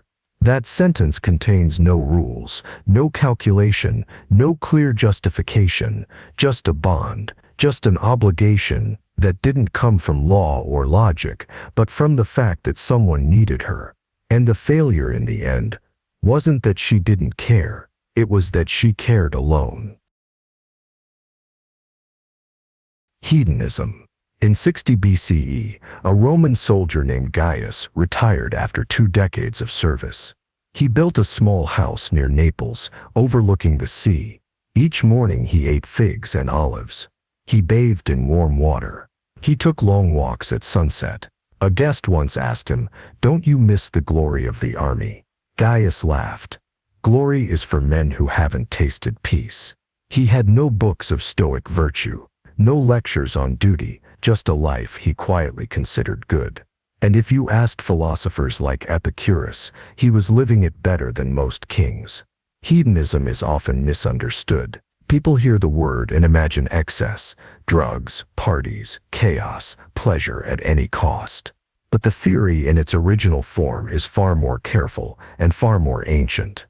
At its heart, hedonism claims that pleasure is the only intrinsic good. Not money, not status, not morality itself, just the experience of enjoyment, comfort, satisfaction, ease, and pain is the only intrinsic bad. Everything else is a means to those two ends. There are different forms of hedonism, but one of the earliest and most influential comes from Epicurus, writing in 4th century BCE Athens. Epicurus taught that the good life isn't about indulgence, it's about freedom from pain, both physical suffering and mental disturbance. He called this state ataraxia, tranquility. And the way to get there was simple: eat modestly, avoid drama, choose good friends, and don't fear the gods or death. To Epicurus, the problem wasn't that people wanted too much pleasure, it's that they chased the wrong kind, the kind that leads to more pain. This made Epicurean hedonism a surprisingly ascetic philosophy. He warned against wealth, warned against romance, even warned against ambition, because every craving is a potential trap. You want more, you get it, you want more again. Then you suffer. To him, a simple meal with a close friend was worth more than any empire, because it gave pleasure without the shadow of future pain. Sess puts hedonism in direct conflict with a lot of traditional moral thought. Kant, for example, argued that morality has nothing to do with pleasure. He said a good action is one done out of duty, even if it brings no joy at all. A soldier who saves a life with fear in his chest is more moral than a man who helps others because it makes him feel warm. Kant's world is full of cold, austere righteousness. Epicurus would have hated it. Later, Jeremy Bentham and John Stuart Mill would repackage hedonism into something larger, a political and moral theory called utilitarianism. Instead of asking, what gives me pleasure, they asked, what creates the most pleasure overall? It became the foundation of modern moral calculation. What law helps the most people? What policy reduces suffering? What action brings the best consequences? But Epicurus was never trying to engineer a society. He was trying to solve a problem that's still with us today. Why do people pursue things that make them miserable? Look around. How many lives are structured around desires that create more anxiety than joy? People work themselves sick for money they never enjoy. They pursue love to escape loneliness, but end up chained to chaos. They binge, scroll, drink, post, not because they're free, but because they're exhausted. And somewhere, deep down, they believe pleasure means escape. Epicurus thought differently. He thought pleasure meant control over your desires, your fears, your false beliefs. To him, freedom from pain was a craft, and most people never learn it. But hedonism has its critics, and they're not wrong to worry. Plato, centuries earlier, warned that pleasure can't be the measure of the good life, because not all pleasures are equal.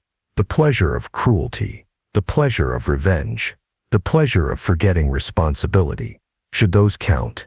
If pleasure is the only measure, what stops a tyrant who enjoys domination from calling himself moral? And what of boredom, addiction, hollow satisfaction? Is all pleasure good, or only certain kinds? Even Mill, a defender of hedonistic principles, drew the line.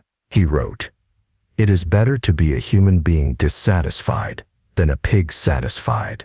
Pleasure wasn't enough, he said. It had to be the right kind. But that brings us back to the central tension. If pleasure is the goal, who decides which pleasures matter? Hedonism answers with a whisper, not a command. You do, through lived experience, through reflection, through choosing carefully. You learn what pleasures bring peace, and what pleasures bring ruin, and then you build your life accordingly. Not around virtue, not around sacrifice, but around what truly lets you feel that life is worth being here for. The soldier by the sea, the figs, the silence, he never called himself a philosopher, but he understood what Epicurus tried to teach. Pleasure doesn't come from chasing everything. It comes from knowing what not to chase. Contractarianism. In 1651, as civil war tore England apart, a man sat down to write a book about monsters. He called it Leviathan. Not a beast of myth, but a metaphor for the state. A giant artificial human made from the bodies of its citizens, with a sword in one hand and law in the other. Its purpose, to keep those citizens from tearing each other apart. The man was Thomas Hobbes. And with that book, he introduced one of the most influential moral and political ideas in history, Contractarianism. The idea is simple and grim. Hobbes believed that in the state of nature, without government or law, humans would not live in noble harmony. They would live in fear, with no police, no courts, no contracts. Every person would be a threat to every other. Paranoia would be rational. Violence would be normal. Life would be, in his famous phrase, solitary, poor, nasty, brutish, and short. To escape this, people don't appeal to God or conscience. They make a deal. They give up some of their freedoms in exchange for protection. They obey the sovereign, so long as the sovereign keeps them alive. This deal, this social contract, becomes the basis of morality and political obligation. Not because it's beautiful, but because it's necessary. Hobbes' Contractarianism is cold, even cynical. He doesn't believe people are naturally good. He thinks we behave only when we're afraid of the consequences. But that's the point. Morality isn't some divine order or inner virtue. It's a practical agreement we make with each other, because the alternative is chaos. Later philosophers would refine the idea. John Locke, writing after Hobbes, argued for a more optimistic contract. He believed people had natural rights, life, liberty, property, and that governments existed to protect those rights. If they failed, people could revolt. Locke's version wasn't fear-based, it was idealistic, but still contractarian. Society was based on mutual agreement, not divine right. In the 20th century, John Rawls would revive the idea in a powerful way. He asked, what kind of society would we agree to if we didn't know who we'd be in it? Rich or poor? Black or white? Powerful or powerless? This thought experiment, called the veil of ignorance, imagines a fair contract made without bias. Whatever rules we'd choose behind that veil, Rawls said, would be morally just because they'd be built not to serve one class, but everyone. Contractarianism shifts the question of ethics from what's the highest virtue to what would we agree to if we all had something to lose. It treats morality like infrastructure, something built, revised, and maintained through negotiation. We don't follow rules because they're sacred. We follow them because we need to trust each other to survive. This idea touches everything: democracy, rights, justice, the legitimacy of law. Why do you pay taxes? Why do you stop at red lights? Why don't you steal, even when you could get away with it? Because you know, consciously or not, that you're living under a social contract, and breaking it would break the very thing that keeps you safe. But the theory has cracks. What if someone never agreed to the deal? What if they were born into a system that exploits them and they never signed anything? Contractarians respond that the contract is tacit, implied. You live here, you benefit, therefore you owe. But critics, especially feminist and critical race theorists like Carol Pateman and Charles Mills, argue that many people were never really part of the original agreement. Women, slaves, colonized subjects, they didn't consent, they were controlled, and calling that a contract is like calling a hostage note a love letter. So modern contractarians revise. They say the point isn't that we literally signed a paper. It's that morality is best justified by imagining what free, equal people would agree to under fair conditions. Not because we have, but because we should. Contractarianism doesn't promise perfection. It offers stability, a shared logic, a way to turn a war of all against all into something resembling society. Not because people are good, but because they're tired of being afraid, and they're finally willing to make a deal. Empiricism. In the 1600s, a newborn baby was placed in a quiet English room, not touched, not spoken to, fed without eye contact. The goal: to find out what knowledge a child would have if left completely untouched by experience. The experiment failed. The child didn't grow, didn't speak, didn't live.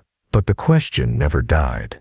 Where does knowledge come from? Empiricism answers with brutal clarity. From experience, not logic, not intuition, not revelation, just sensory data. What you see, hear, smell, touch, and taste. If it never entered your senses, you cannot truly know it, and anything beyond experience It's either meaningless or make-believe. This idea is the backbone of modern science. Every measurement, every experiment, every discovery, rooted in observation. We know water boils at 100 degrees because we observed it. We know the Earth orbits the Sun because we measured it. Even things we can't see directly, atoms, gravity, viruses, are confirmed through instruments and indirect sensory effects. No evidence, no knowledge. That's the rule. But empiricism didn't begin in labs. Its roots go back to Aristotle, who believed the mind begins as a blank slate, a wax tablet with nothing written on it. What writes on that tablet? Experience. And over 1,000 years later, philosophers like John Locke picked up the idea and made it famous. He argued that the mind at birth is tabula rasa, a clean slate.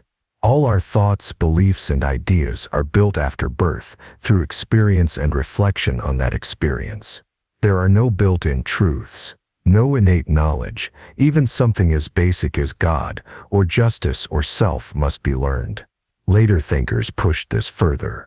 George Berkeley argued that we don't just learn through the senses. Our whole world is made of sensations. And David Hume, the most radical empiricist of them all, said we can't even know that cause and effect are real, only that we've seen one thing follow another, over and over.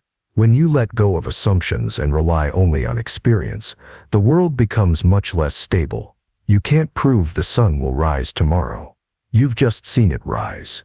Many times. That's not knowledge of the future. That's memory. And memory isn't certainty. Empiricism doesn't just reshape science. It reshapes trust. It asks, did you see it? Can you reproduce it? Do you have evidence? Or are you just repeating what someone else told you? Religions, traditions, moral rules, all fall under suspicion.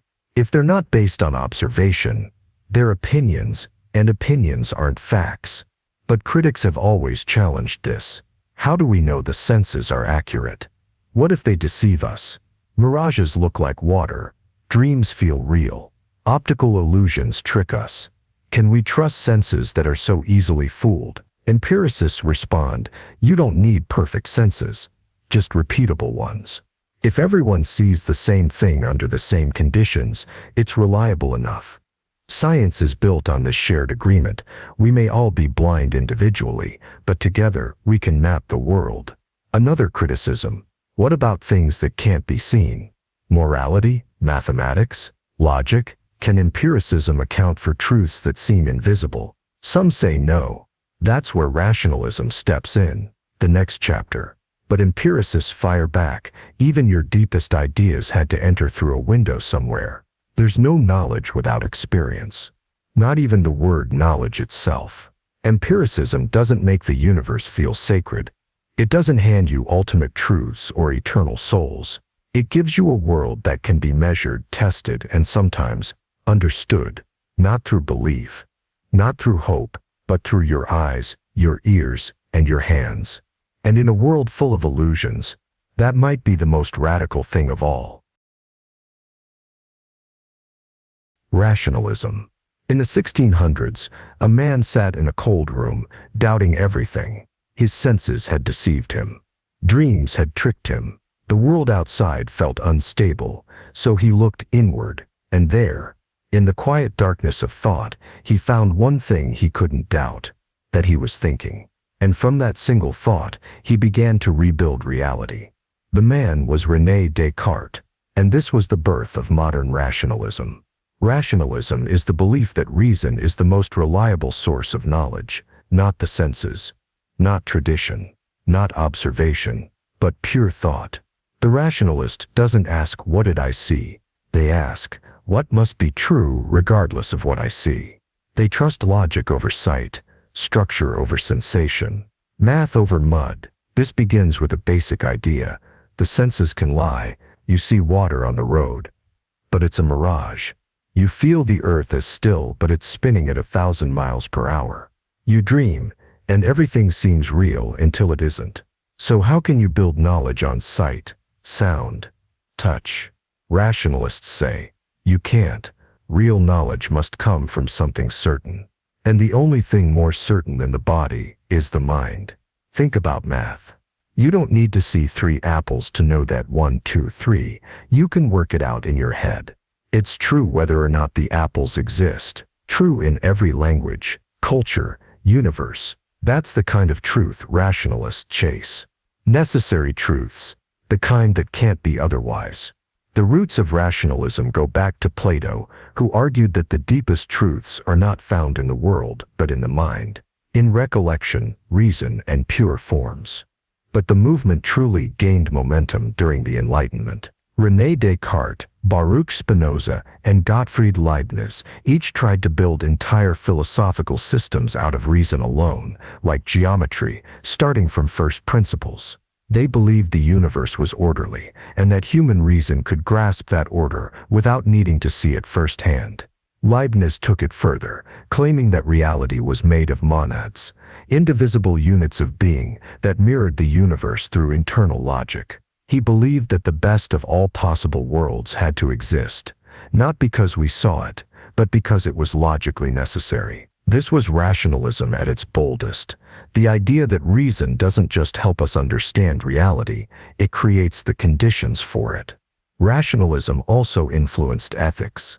Immanuel Kant, though technically a blend of rationalist and empiricist, argued that moral laws don't come from emotion or experience.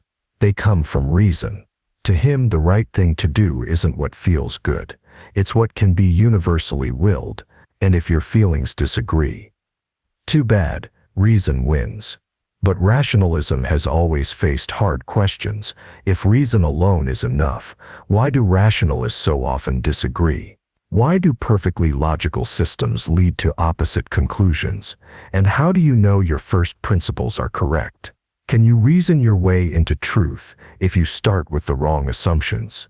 Empiricists argue that rationalism is building castles in the air. Beautiful structures, maybe, but floating, unanchored. They say, check the world. Look around. Test it. Rationalists reply, what if your test is flawed? What if your data is noise? Wouldn't it be safer to trust what must be true than what seems to be? In today's world, you see this divide everywhere. The scientist demanding data, the mathematician working from axioms, the debate between what can be seen and what must be true, and you, stuck in the middle, trying to figure out which voice to trust. Rationalism won't comfort you with touchable facts. It asks you to go deeper, to think harder, to search for truths that aren't visible, but unavoidable, not what the world shows you. What the world cannot avoid being. Skepticism. A man walks into a room and sees a chair. He sits. He trusts the floor will hold. He assumes the chair is real, that the room is real, that he is real. He doesn't think about it, but a skeptic would, because skepticism begins where most people stop thinking. It asks, what do you really know? And how do you know that you know it? And then it pulls the floor out from under you. Skepticism isn't just doubt. It's a systematic challenge to the very idea of certain knowledge. You say the sky is blue. A skeptic asks, how do you know your eyes are working? You say water boils at 100 degrees. He is, what if all your thermometers are faulty? You say you exist? What if you're dreaming? This idea goes back at least to Pyrrho of Eleusis, a Greek philosopher who followed Alexander the Great into India. There, he encountered Eastern philosophies that emphasized detachment from perception. When he returned, Pyrrho taught that nothing can be known for certain, not even that nothing can be known. So, the wisest path is suspending judgment. Don't say this is true or this is false. Say, I don't know, and live with that. Later, Sextus Empiricus, a Roman physician and philosopher, turned Pyrrho's idea into a full philosophical system, Pyrrhonian skepticism. He argued that every claim has an equally strong counterclaim. Every belief can be doubted, and because no belief can be proven beyond doubt, the only rational position is apoche, suspension.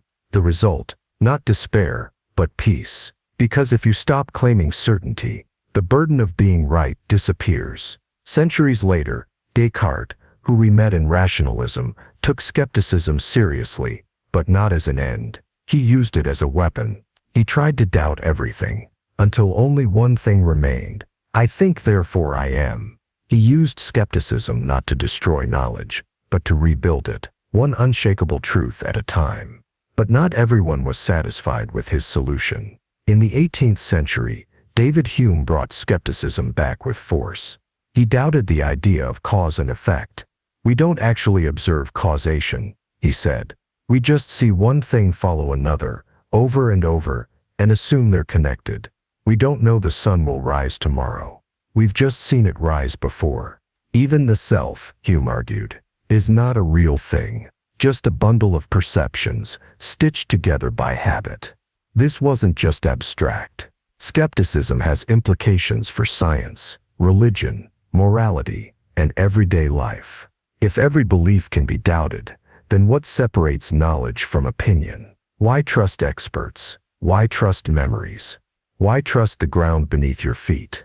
In the modern era, skepticism has taken on new forms. Brain-in-a-vat scenarios, simulation theory, AI hallucinations. How do you know you're not dreaming? That this conversation isn't part of a simulation? That your memories aren't fabricated?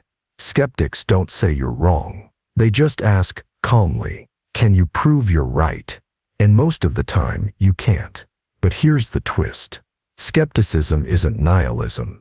It doesn't say nothing matters. It says, be careful what you claim to know. It's a tool for avoiding arrogance, for resisting dogma, for staying humble in the face of complexity. Critics say it's paralyzing.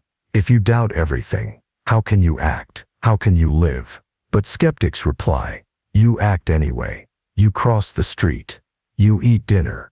You trust, but with awareness. Not because you know, but because you've accepted that certainty may never come. And somehow, you go on anyway. Foundationalism. Imagine you're walking across a frozen lake. You don't know how thick the ice is.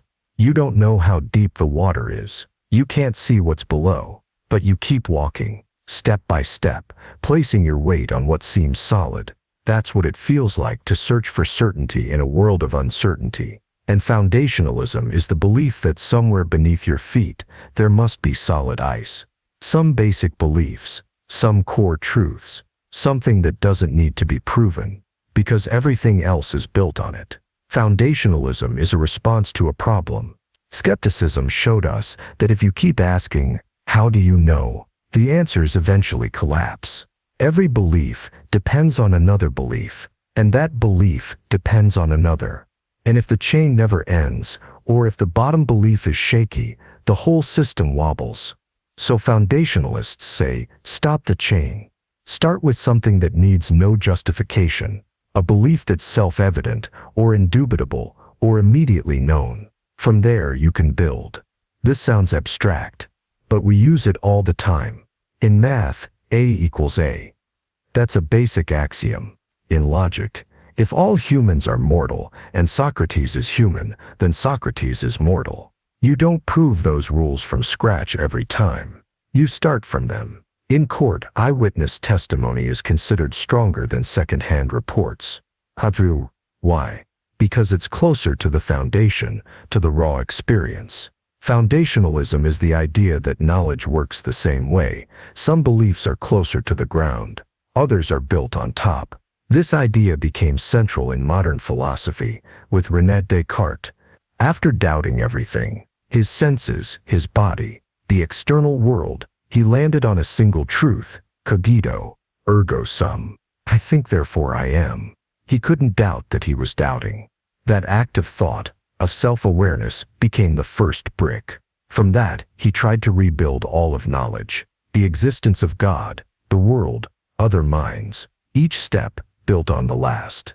Later, thinkers refined the idea. John Locke believed that sensory experiences, what he called simple ideas, were the foundation of knowledge.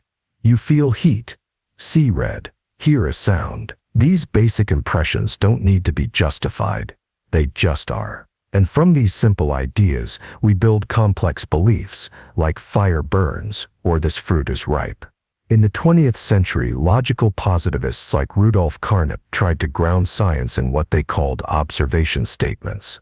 Things you could test, repeat, and directly verify. If a belief couldn't be traced back to those, it was meaningless. Foundationalism gave science its spine. But like every theory, it has problems. What counts as a foundation? If you say a belief is self-evident, someone can still ask, to whom? If you say I'm certain, is that certainty enough to justify the belief? And what if your foundation turns out to be wrong? The whole structure collapses. That's what happened when people thought Euclidean geometry was the foundation of space. Einstein showed it wasn't. The base layer shifted, and everything built on top had to change. Some modern philosophers, like Wilfrid Sellars, argued that no belief is ever truly basic. Even perception is shaped by language, memory, culture. There is no pure foundation. Only networks of belief, always connected, always dependent. We'll explore that next in Coherentism. But foundationalists respond, if there's no ground floor, then knowledge becomes a house of mirrors. Everything justified by something else. Forever. And at some point, that starts to feel like cheating. So what does foundationalism mean for us? It's not just about logic puzzles. It's about what we trust without question. The things we don't even know we believe, because they're too close to notice, that our memories are mostly accurate, that our pain is real, that the world isn't lying to us every second. These aren't proven, but we act as if they are, because we have to, because some part of us needs something to stand on. Foundationalism isn't about building perfect certainty. It's about not falling into the abyss, finding a few solid bricks, and trying, with all our limitations, to build something higher. Coherentism. You walk into a room you've never seen before. There's a broken window, mud on the floor, a baseball lying near the couch. You didn't see it happen, but your mind starts putting the pieces together. The story forms itself, because that's how belief works. Not from isolated facts, but from how well those facts hang together. This is the heart of Coherentism. Coherentism is the theory that beliefs are justified not because they rest on a solid foundation, but because they form a consistent connected web. No belief stands alone. No single thought floats untouched. Everything you know because it coheres. It makes sense with everything else you know. A belief is justified when it fits into the whole, not because it touches the ground, but because the whole structure holds. Imagine a spider web. No single thread reaches the ground, but the tension between threads gives it strength. Take one belief out. The web adjusts. Add one in. It stretches. But if too many threads contradict each other, the web tears. Coherentism says that's how knowledge works. It's not about finding a basic, unshakable truth. It's about weaving a story of the world that doesn't fall apart. This idea rose as a challenge to foundationalism because skeptics pointed out that so-called basic beliefs aren't so basic. Sense data can be wrong. Memory can lie. Intuition can shift. So instead of trying to find the first brick, coherentists like Brand Blanchard and Lawrence Bonjour said, let's stop digging. Let's look sideways at the network of beliefs we already hold and ask, does this new belief fit? Does it create contradiction? Or does it make the whole system more elegant, more powerful, more explanatory? If yes, we keep it. If not, we drop it. Coherentism is often compared to solving a jigsaw puzzle. Each piece matters, but no piece makes sense by itself. You don't justify a piece by pointing to the ground. You justify it by showing where it fits, how it completes the picture. And if it doesn't fit, you try something else. This theory works well in science. Scientists rarely start from self-evident truths. They build models. They compare predictions. They check consistency with known facts. If a new theory explains the data, fills gaps, and avoids contradictions, it gains credibility. Not because it touches some magical foundation, but because it strengthens the web of explanation. That's coherentism in action. It also explains how beliefs change. You don't just add one new idea to your mind, like a Lego brick. You shift your whole framework. When someone abandons a religion, or changes political views, or learns something that contradicts their past, it's not just one belief that changes, it's a reweaving of the web. And the more central the belief, the more the web has to reshape. But coherentism has its problems too. Just because something coheres doesn't mean it's true. Conspiracy theories often form tight, internally consistent systems, so do delusions. If your web is built from lies, it can still hold together. You can have a belief system that makes sense to you and is still entirely wrong. So critics ask, how do we test the connection between coherence and reality? What keeps the web from drifting off into fantasy, in debt? Some try to fix this by blending coherentism with empirical testing, checking how well the web predicts experience. Others argue that coherence is necessary, but not sufficient. You still need some contact with observation, logic, or social input. But at its core, coherentism reminds us of something crucial. Beliefs don't live alone. They live in systems. They explain each other, support each other, and rise or fall together. It's not about finding the ultimate brick. It's about seeing if the entire web holds, and whether when you tug at one thread, everything else shakes.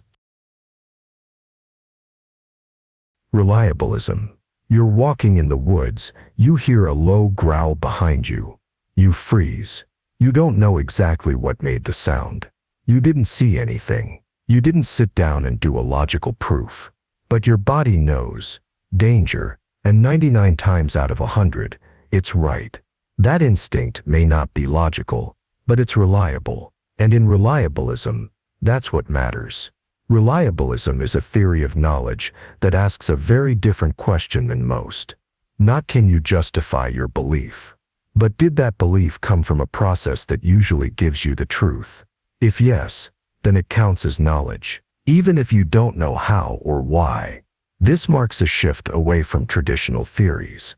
Whereas foundationalism wants secure, provable base beliefs, and coherentism wants a perfect fit with the rest of your mental system. Reliabilism says, skip all that. Ask instead, does this method of belief tend to work? Take vision. You see a tree. You believe there's a tree. Your belief is true. You can't prove it's not a hallucination. You can't rule out the matrix. But reliabilists don't care, because vision is a reliable process. Your eyes work most of the time, so your belief counts as knowledge. End of story. This theory was developed in the late 20th century by philosophers like Alvin Goldman. They wanted a version of epistemology that matched how humans actually operate. And the truth is, most of the time we don't justify beliefs with logic or philosophy. We trust processes that have worked before. Memory, perception, testimony from others, gut feeling based on experience. If these processes tend to lead to true beliefs more often than not, we're justified in using them, even if we can't explain the details. This helps explain things like animal knowledge. A deer hears a rustle and runs. It has no concept of epistemic justification, but its process, hearing, reacting, tends to keep it alive. So reliabilism says, that counts. Knowledge doesn't have to be philosophical, it just has to work. Just has to work. This is also useful in technology. You trust your GPS because it usually gets you where you need to go. You believe the thermometer when it says 38 degrees because it usually matches your own sense of temperature. You don't pause to ask, is this belief grounded in a foundational truth structure? You just trust the process because the process is reliable. But reliabilism has its critics. One problem is luck. Imagine someone forms a belief using a process that usually fails, but by chance, this time it's right. Is that knowledge? Reliabilists say no. The process matters more than the outcome. If your method is bad, even a lucky truth isn't real knowledge. But what counts is reliable. Over what time? In which environments? Things get messy. Another challenge. How do you know a process is reliable? Do you need a reliable process to judge whether your other processes are reliable? Does this become circular? And if someone is raised in an environment where bad processes feel reliable, like astrology or pseudoscience, does their belief count? Reliabilists struggle here. If a process leads to truth in one environment but fails in another, is it still justified? Is cultural belief enough? Or does reliability require objective performance, not just confidence? And then there's the issue of internal awareness. Do you have to know that your process is reliable in order to count as knowing something? Or is it enough that it is reliable, even if you're unaware of how it works? Goldman's version of reliabilism says, no, awareness is optional. If your cognitive system is getting the truth, that's what matters, even if you couldn't explain it in 100 years. This makes reliabilism strangely comforting and disturbing. It means you can know things without knowing how you know them. But it also means your knowledge could collapse the moment your mental tools stop working, and you'd never realize it. Still, in a noisy world full of false signals, reliabilism offers a simple standard. Does it work? Not perfectly, not always, but often enough that over time it leads you closer to the truth than away from it. If yes, you can trust it, even if you're not entirely sure why. Constructivism. A child is handed a globe for the first time. She looks confused. She's been taught that the earth is flat, the maps on the wall, the ground under her feet, the way her village is laid out. But the teacher insists, the world is round. She stares at the globe, then at her feet, then back at the globe. And slowly, over time, her understanding reshapes itself. Not because the truth was handed to her, but because she rebuilt her world. This is the essence of constructivism.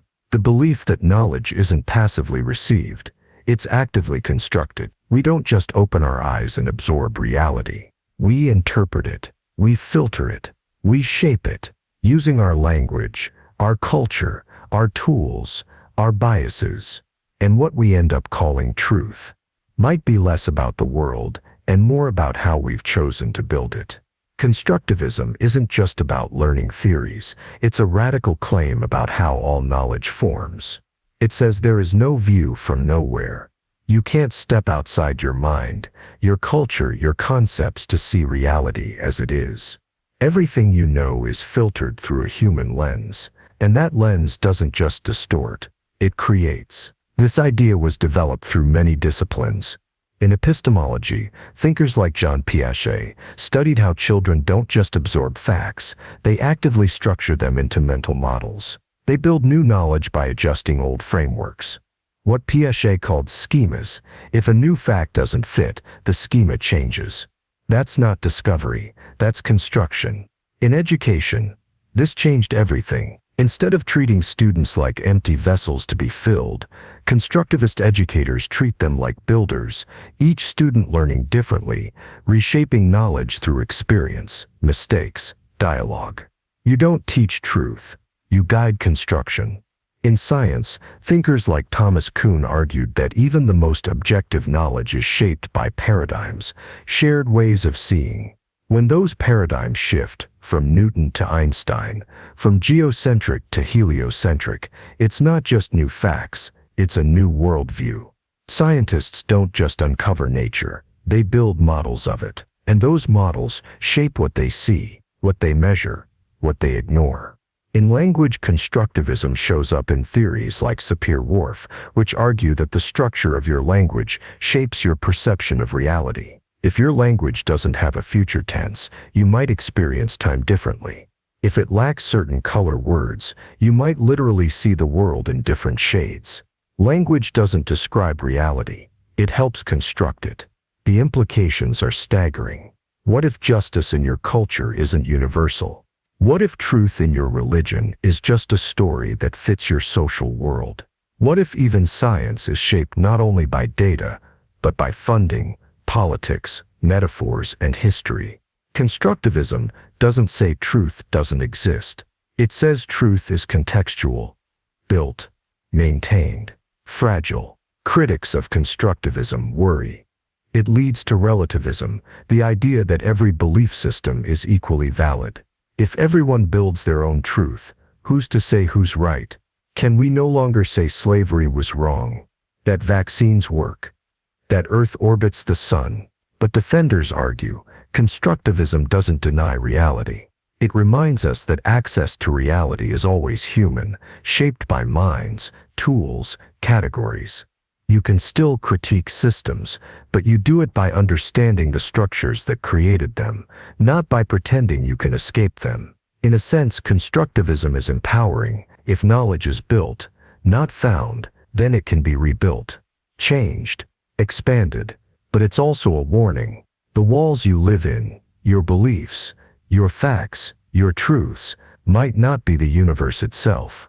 They might just be the house your mind built to survive it. Pragmatism. You're holding a map. It's old, slightly torn, drawn by someone you've never met. You're not sure if it's accurate, but the path it shows, it gets you where you need to go. You arrive safely, so you keep using it. That's the spirit of pragmatism. The belief that truth isn't about perfect mirrors of reality, but what works, what helps us survive, what helps us solve problems, what helps us thrive. Pragmatism is a uniquely American philosophy, born in the late 19th century during a time of upheaval, civil war, industrialization, and rapid scientific progress. Truth suddenly felt less like a fixed star and more like a shifting landscape.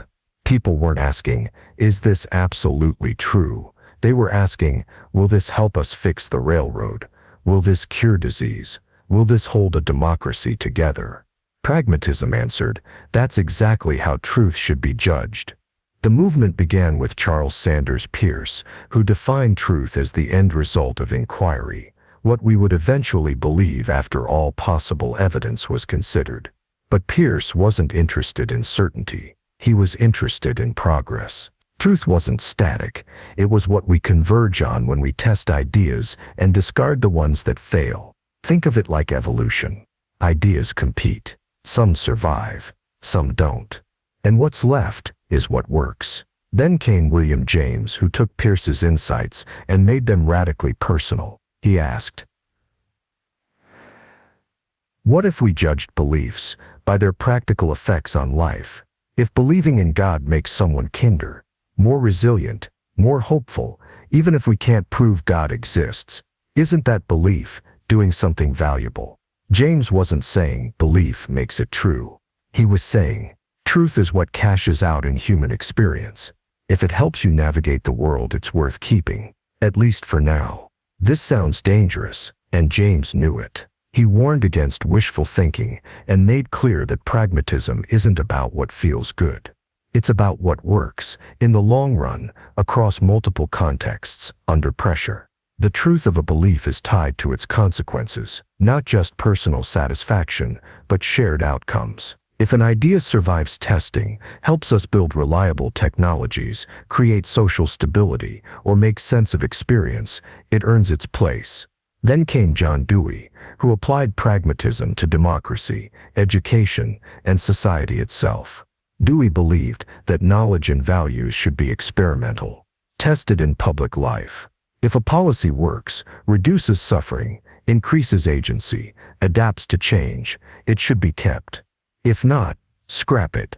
Truth, to Dewey, was a tool for problem solving, not a static reflection of the cosmos. You don't sit and wonder what's true in the abstract. You go out, try something, and see what happens. This gave pragmatism its unusual flavor. It doesn't ask, does this belief match eternal reality? It asks, does this belief help us do better? And if it stops helping, then it stops being true. At least in any useful sense. In modern times, pragmatism echoes through science, politics, even medicine. Doctors don't always know the underlying cause of a disease. But if a treatment works, they use it. That's pragmatism. In technology, engineers don't wait for philosophical certainty. They ask, does it work under pressure? Is it safe? Does it scale? That's pragmatism. Even in ethics we ask, does this policy reduce harm? Increase fairness? Help people live meaningful lives. The good isn't what fits a formula, it's what functions in the real world. But pragmatism has critics. Some accuse it of being relativistic, reducing truth to whatever works in the moment. What if lies are useful? What if illusions feel better? Does that make them true? Pragmatists respond, no. Because the truth in the long run is about more than feeling good. It's about surviving complexity, adapting to reality, solving real problems. Lies unravel. Only what continues to work under scrutiny, across time and across people, survives. Others criticize pragmatism for abandoning certainty, and they're right, it does. Pragmatism isn't about final answers, it's about permanent revision. Truth is something we update, like software, patching bugs, improving speed, adjusting to new terrain. There is no finish line, just better maps. In the end, pragmatism doesn't promise comfort, it promises usefulness. It says we don't need to worship truth like a god in the sky. We can treat it like a hammer, a lens, a compass, and if your tool breaks, you don't cry, you build a better one. Phenomenology. You wake up in the middle of the night. You don't know what time it is. You don't remember falling asleep. You don't even fully remember where you are. But you're here. There's the feeling of the sheets, the weight of your body, the hum of something distant, maybe the fridge, maybe the wind. And for a moment before the stories rush in, before the thoughts and names and labels take over, all you have is raw experience. This is where phenomenology begins. Phenomenology is the philosophical study of experience as it is lived, before interpretation, before analysis, before theory. It doesn't ask, what is real? It asks, what is it like to be here now experiencing this? Not just hearing a sound, but hearing this particular sound, in this particular moment. Not just seeing a tree, but noticing how it appears, the way the sunlight breaks through it, the feeling it evokes, the space it occupies in your attention. The theory was born in the early 20th century with Edmund Husserl, who believed philosophy had lost touch with reality by obsessing over abstract systems. His goal? To return to the things themselves. That's how he put it. Zurück zu den Sachen selbst. Back to experience. Before we name it, explain it, or categorize it. Back to how life actually feels, second by second. To do this, Husserl developed a method called epoche, a suspension of judgment. He asked us to bracket all our assumptions about the external world. You don't deny the world exists. You just set that question aside. You focus only on how things appear to you, the structure of your own consciousness. You're not asking if the chair is real.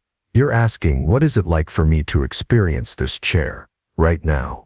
Its color, its familiarity, its emotional weight. You don't look through experience, you look at it.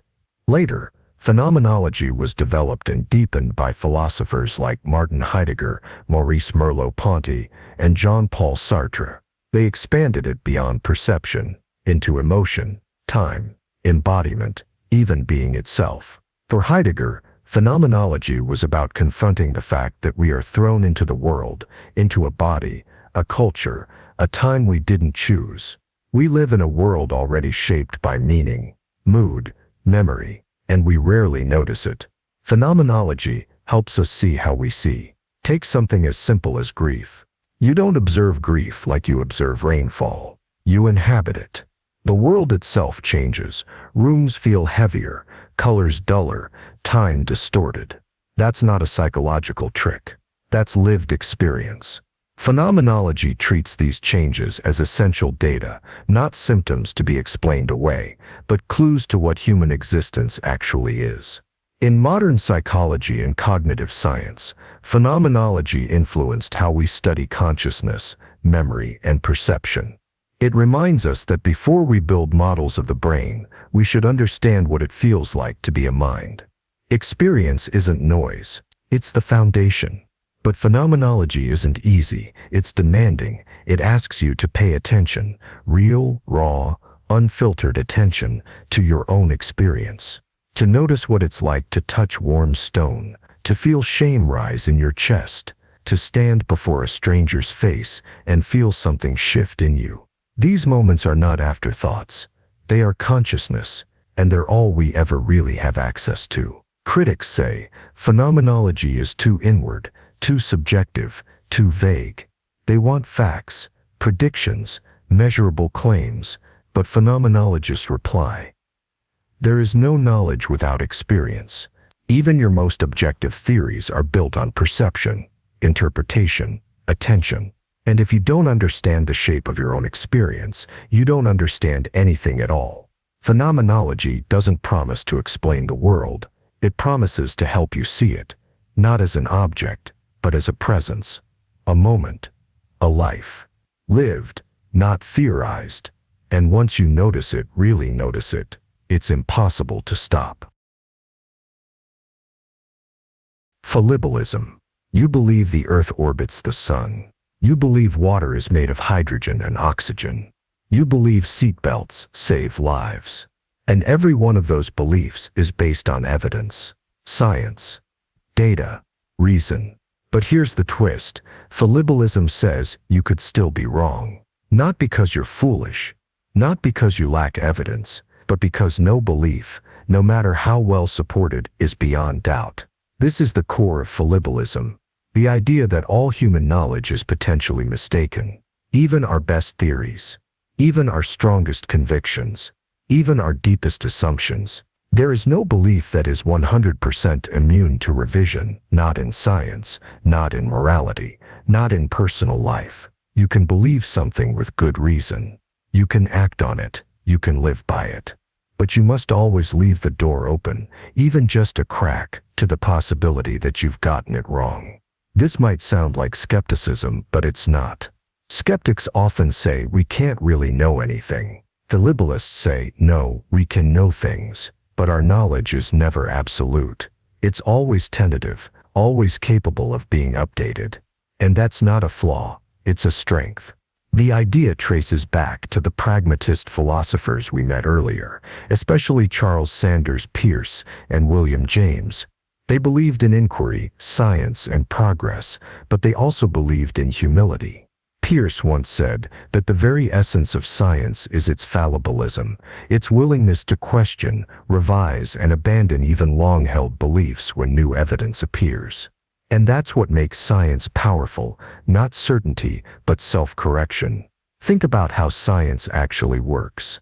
At one point, we knew that ulcers were caused by stress. Then someone discovered bacteria were involved, and everything changed. We knew Newtonian physics was correct. Then Einstein showed that it was only approximately correct, and only under certain conditions. The best scientific theories are not the truth. They're the best explanations we have so far. And fallibilism is what keeps the process honest. But this idea doesn't stop with science. It applies to personal beliefs too. Maybe you think you understand your friend. Maybe you think you remember what someone said 10 years ago. Maybe you believe your political views are justified or your moral instincts are sound. Fallibilism says, fine, believe them, but hold them lightly, because memory is slippery. Biases creep in, and the world is more complicated than any of us can fully grasp. This is where fallibilism becomes more than just a theory. It becomes a way of thinking. You don't have to abandon confidence. You just have to pair it with humility. You say, I believe this, but I could be wrong. I'll act on this, but I'm willing to revisit it. I disagree with you, but I know I don't have the final word. In a world full of people shouting past each other, the fallibilism is what makes real dialogue possible. But fallibilism has critics too. Some say it's too soft, too uncertain, that if we're always questioning, we'll never stand for anything, that some truths, like human rights, or gravity, or mathematics, should be beyond doubt. But fallibilism doesn't mean you don't stand for anything. It means you stand for what you believe, while staying open to evidence, argument, and experience. It means you're not afraid to change your mind. And in today's world, that might be the rarest courage of all. Fallibilism also makes space for progress, because if you believe your ideas are perfect, you'll never improve them. But if you believe they're good, but fallible, you'll keep refining them. You'll ask better questions. You'll listen more carefully. You'll learn. In the end, fallibilism is not a weakness. It's not doubt for the sake of doubt. It's a discipline of the mind, a quiet reminder that no matter how smart you are, how right you feel, how strong your evidence, you might still be missing something. And that means there's always more to discover, more to understand, more to build. Not because you failed, but because you're still thinking. Nihilism. You get up in the morning. You brush your teeth. You go to work. You smile. Laugh. Say thank you. Try your best. Fail. Succeed. Sleep. Repeat. But then one day, maybe at 2 a.m., maybe during a funeral, maybe while staring at a blank ceiling, the question lands, why am I doing any of this? Not in a poetic way, not in search of a motivational answer, just a question, heavy, cold, unblinking. And when no answer comes, nihilism quietly walks in. Nihilism is the belief that life has no inherent meaning, purpose, or value. Not yours, not anyone's, not humanity's. It doesn't say, you haven't found the meaning yet. It says, there isn't one, not hidden, not waiting, just absent. This isn't depression, it's not sadness. It's a recognition that all the systems we build to explain the world might be inventions.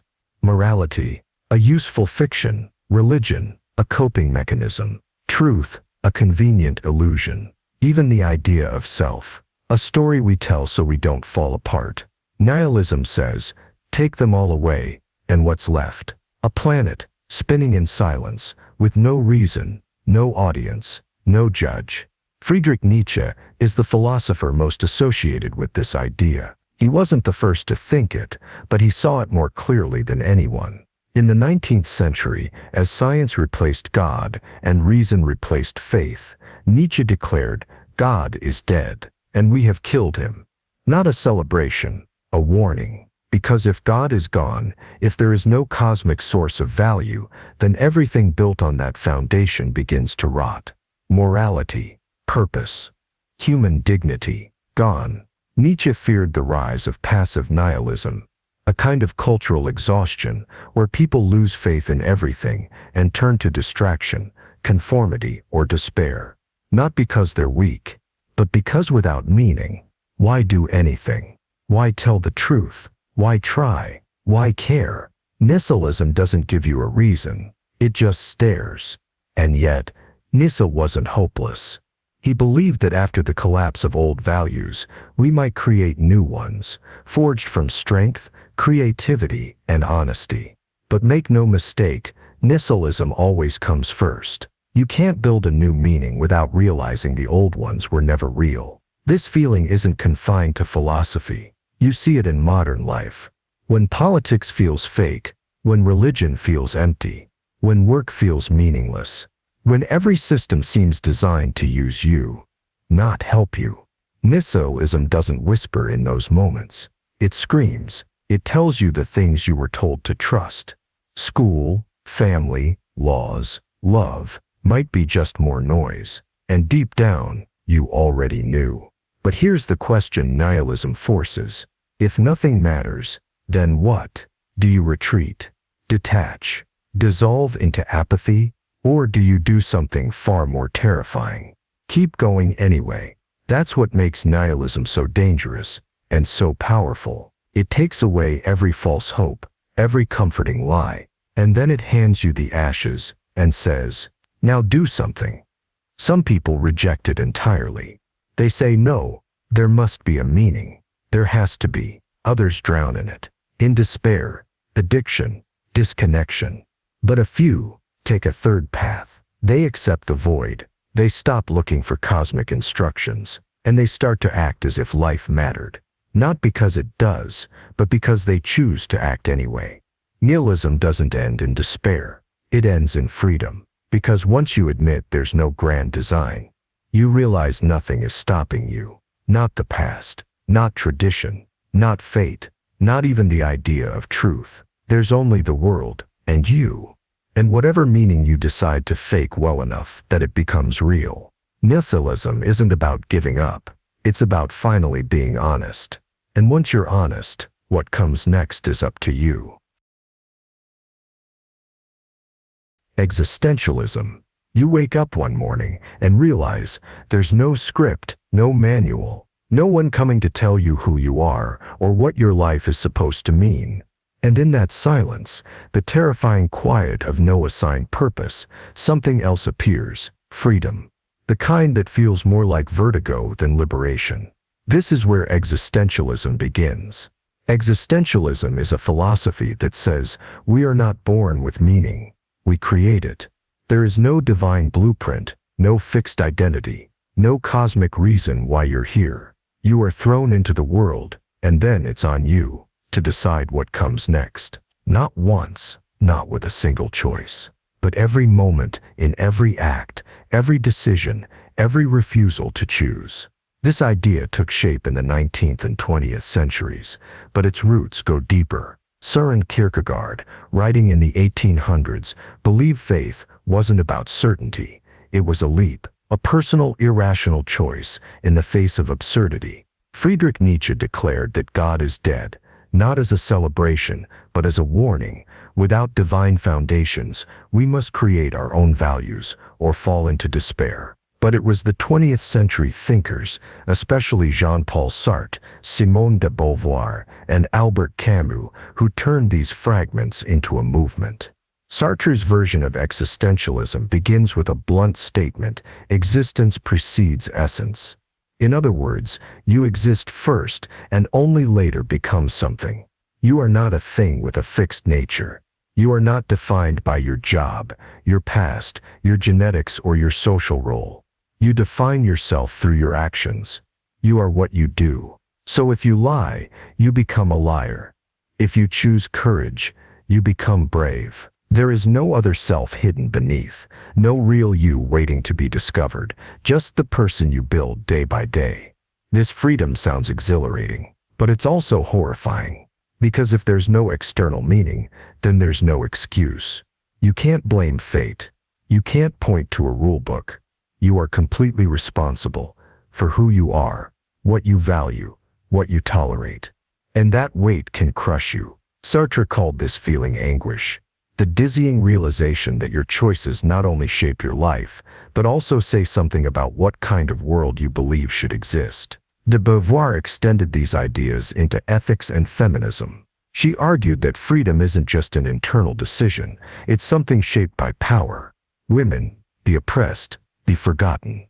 They don't just face meaninglessness, they face systems that define them before they can define themselves. To live existentially isn't just to choose, it's to resist being chosen for. Existentialism shows up in literature too. Dostoevsky's characters struggle with belief, guilt, and freedom in a godless world. Camus wrote about absurd heroes, people who continue living, loving, and rebelling even when the universe is silent. In The Stranger, the protagonist kills a man and doesn't even care why. He's numb to meaning. But Camus says, we must imagine Sisyphus happy, because even if the world has no purpose, we can still respond with courage. We can still choose to make meaning anyway. But existentialism isn't without critics. Some say it overemphasizes isolation, that we aren't just individuals, but parts of communities, histories, relationships. Others say it romanticizes freedom in a world full of constraint, that not everyone can just choose meaning in the same way. And still others say it's too vague, a mood more than a philosophy, but its defenders reply, it's not a solution, it's a confrontation. A confrontation with what happens when all the easy answers disappear and you're left staring into the void. And in that moment, you decide who you are, what you value, how you'll live, even when nothing forces you to. Existentialism doesn't comfort you.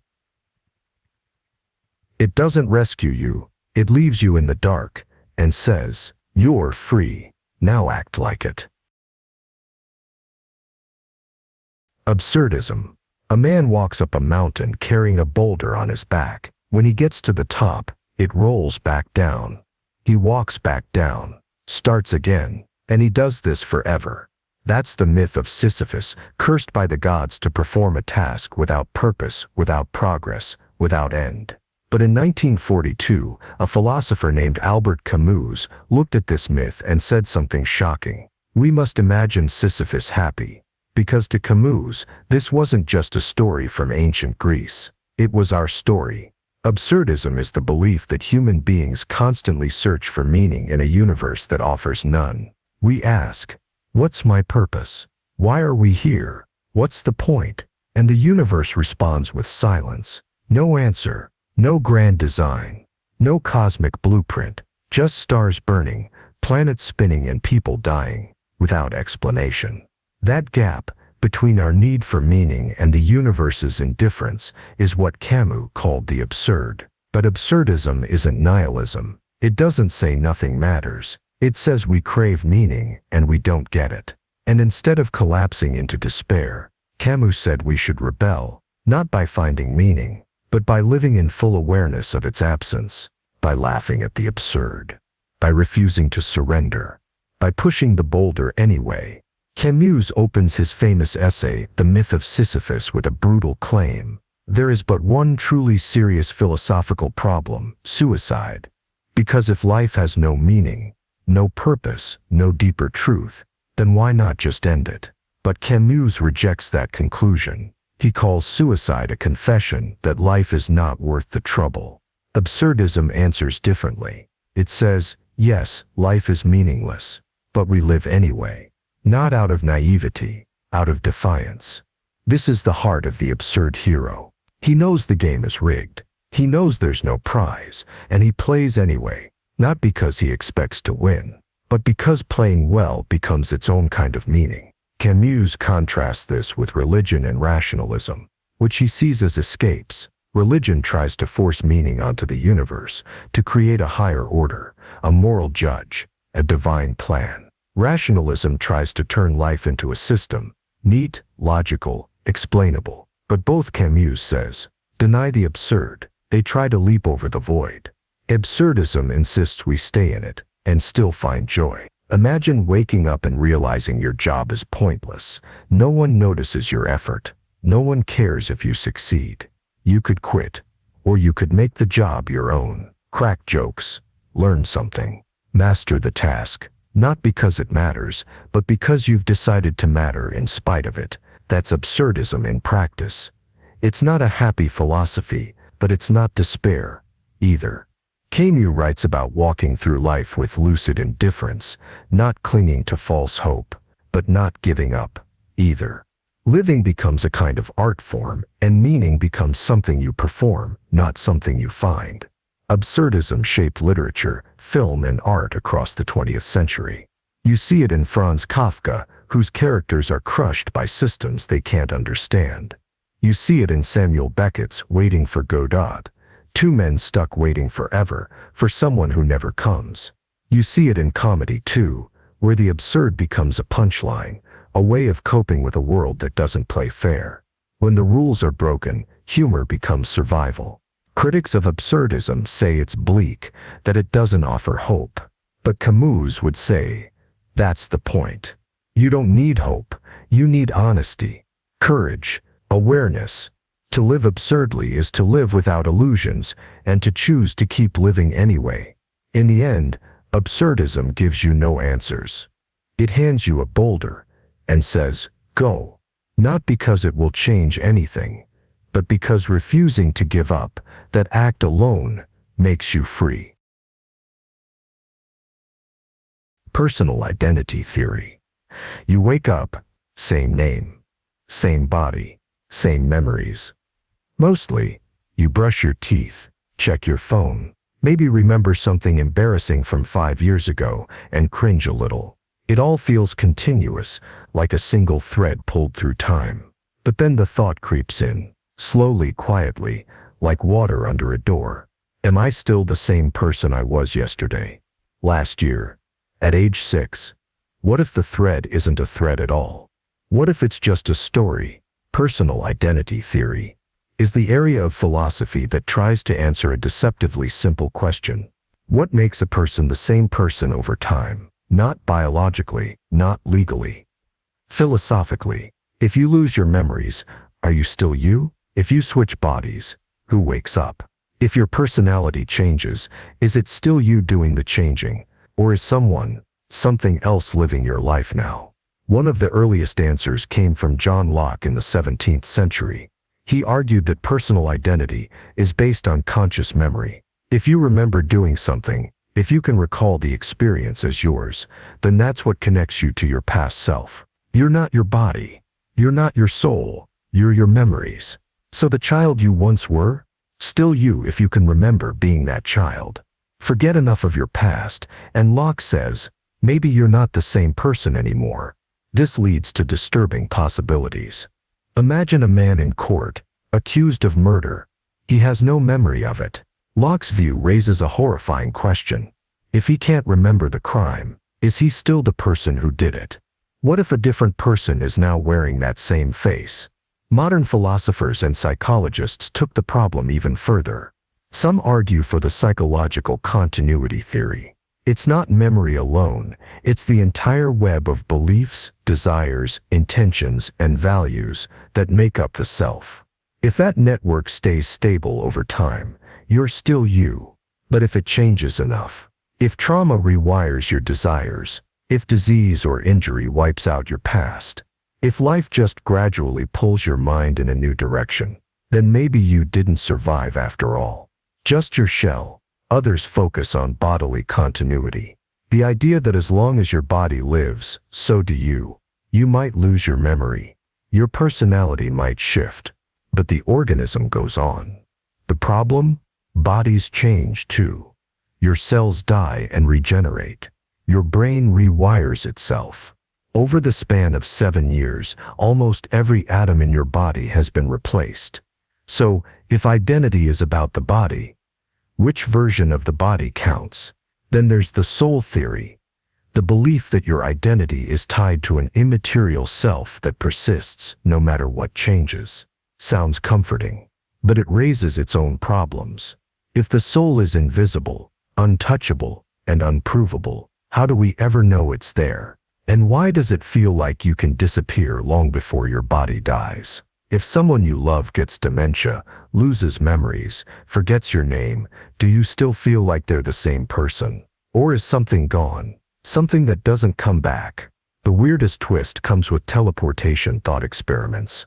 Imagine a machine that scans every atom in your body, destroys the original, and rebuilds an exact copy somewhere else. Same memories, same thoughts, same voice. That person steps out and says, "I made it." But did you survive? Or were you killed and replaced with a replica that thinks it's you? What if the original wasn't destroyed? Which one is really you? Philosophers like Derek Parfit used scenarios like this to argue that personal identity is an illusion, a convenient narrative pasted over a much messier reality. Parfit's conclusion: there is no single permanent you, just psychological continuity. Patterns, processes, like a flame passed from one candle to another. Like a wave, moving through the ocean, always changing, never fixed, still you. Maybe, but not in the way you think. And this idea has consequences. It means guilt and pride may be misplaced.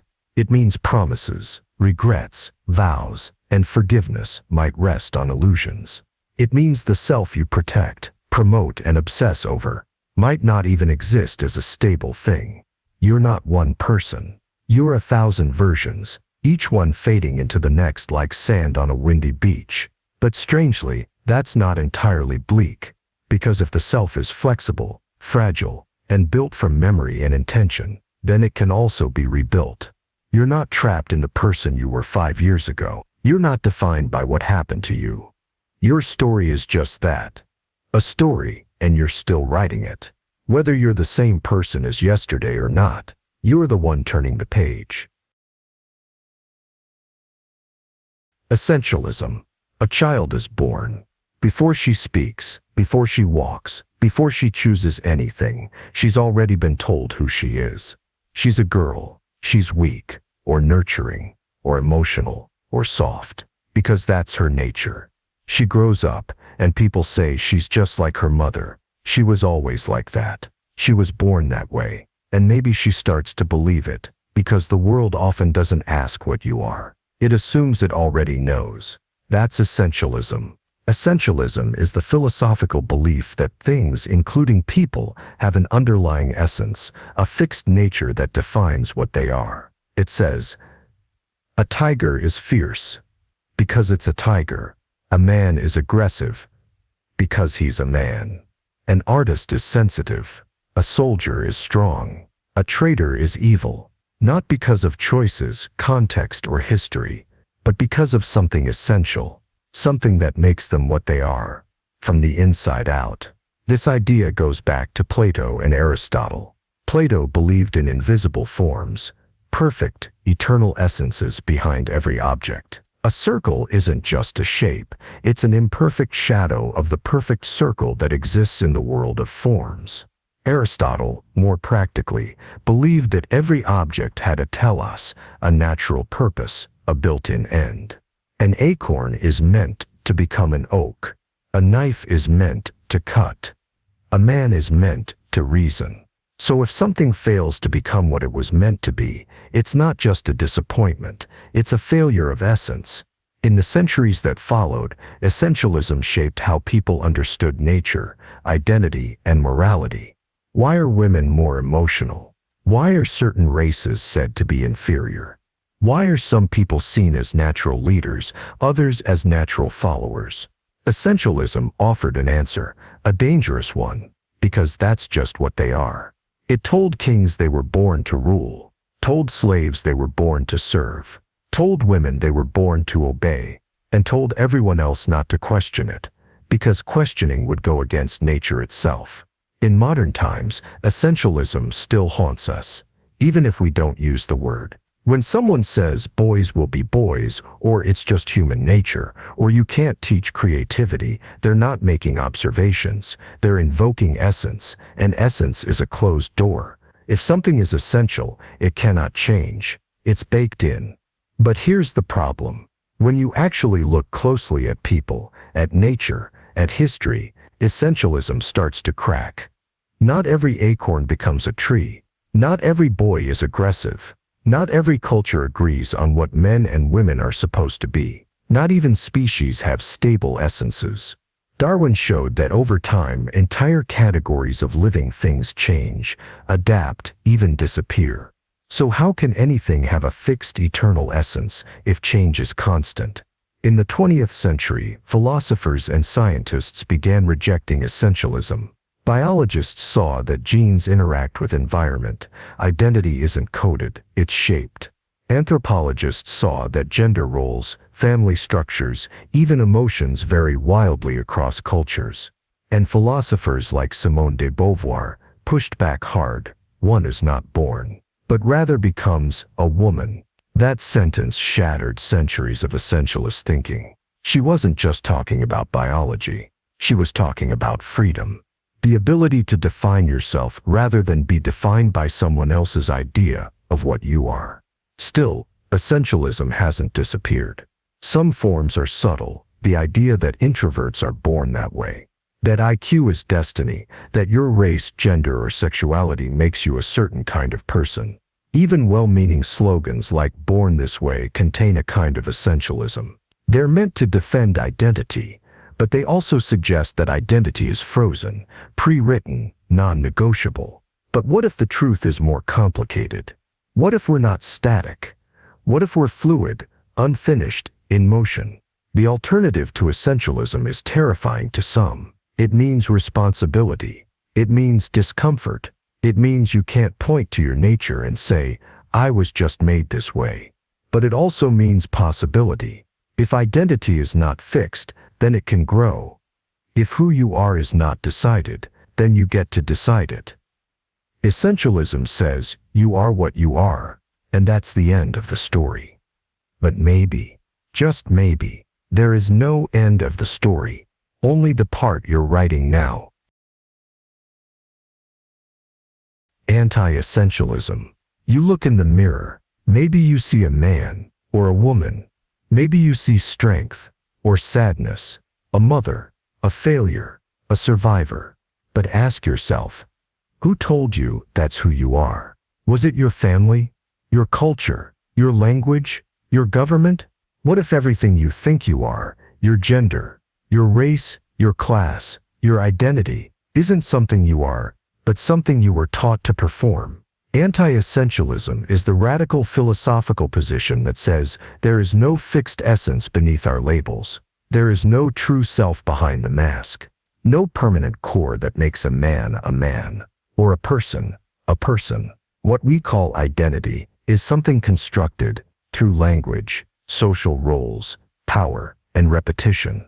It may feel natural, but it's not. It's scripted, performed, and maintained through force, tradition, or fear. Where essentialism tells you, you are what you are, anti-essentialism asks, according to who? This idea grew out of several schools of thought: postmodernism, feminist theory, critical race theory, queer theory, and deconstruction. Its thinkers are diverse: Judith Butler, Michel Foucault, Stuart Hall, bell hooks, Frantz Fanon. But the core insight is the same. Identity is not discovered. It is produced by systems, by language, by power. Take gender, for example. Essentialists say men are naturally masculine, women are naturally feminine, based on biology, psychology, evolution.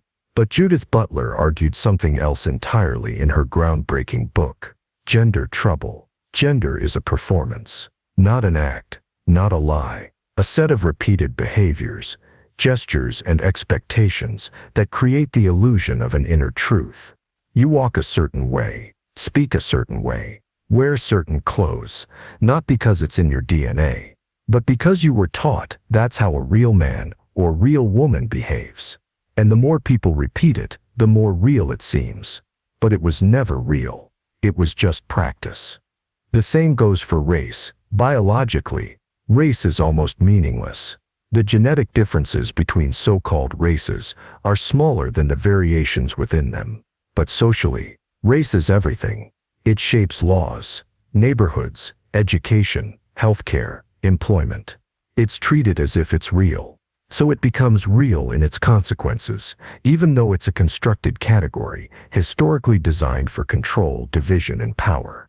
Frantz Fanon, writing during the era of colonialism, explained how colonized people internalize identities imposed on them until they believe they are naturally inferior, submissive, or broken. Not because it's true, but because power named them that way, and society believed it.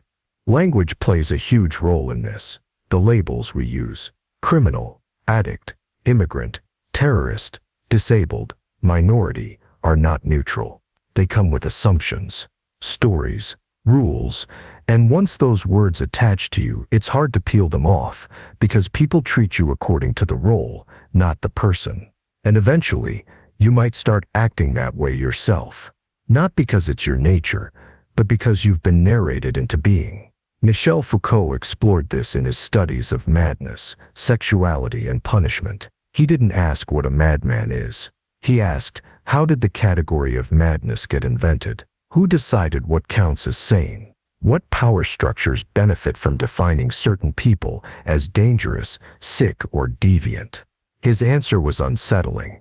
Society doesn't discover truth. It creates categories to manage, exclude, punish, or normalize behavior. Truth is never neutral. It's always political. Anti-essentialism is not saying nothing is real. It's saying the things we treat as natural are often artificial, but we've forgotten they were made. And because we forget, we start believing they're inevitable. But they're not. They were built, and anything built can be unbuilt. Critics of anti-essentialism say it leads to chaos. If nothing is stable, how can we talk about justice? How can we claim oppression exists? If identity is fluid, how can we organize around race, gender, or class if those things are just social constructs? Anti-essentialists respond, exactly because they're constructs, they can be exposed, challenged, and changed. You don't need identity to be eternal to fight for freedom. You only need to see who's benefiting from keeping it fixed, and who's being punished for breaking the mold. In the end, anti-essentialism doesn't tell you who you are. It tells you how who you are was made, and by whom. And then it asks, now that you know the roles are scripted, what happens if you stop playing along? Authenticity. You show up at a family dinner. Someone asks what you're doing with your life. You give the safe answer. They nod, but you feel like you're watching someone else speak through your mouth. You smile. You go home, and you stare at the ceiling, wondering, is this who I am, or just the version of me they expect? Authenticity is one of the core ideas in existentialist philosophy, especially in the work of Søren Kierkegaard, Martin Heidegger, and Jean-Paul Sartre. But unlike the feel-good version you see online, philosophical authenticity isn't about living your truth or being real. It's about facing the crushing realization that no one is coming to define you. No God, no culture, no job title, horoscope, or personality test. Just you, dropped into a meaningless world, surrounded by other people who are also pretending they know what they're doing. The opposite of authenticity is what Heidegger called inauthentic existence. It's when you let society do the thinking for you. When you absorb roles, routines, and expectations without question. When you become what he called das Man, literally the Fed. You know the feeling. You know the feeling. They say I should major in this. They say this is success. They say people like me don't do that. But who are they, and why do they get to choose?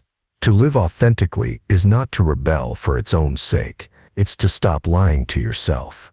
To recognize that the world is full of distractions designed to keep you asleep, advertisements, obligations, rituals, rules, all telling you how to live.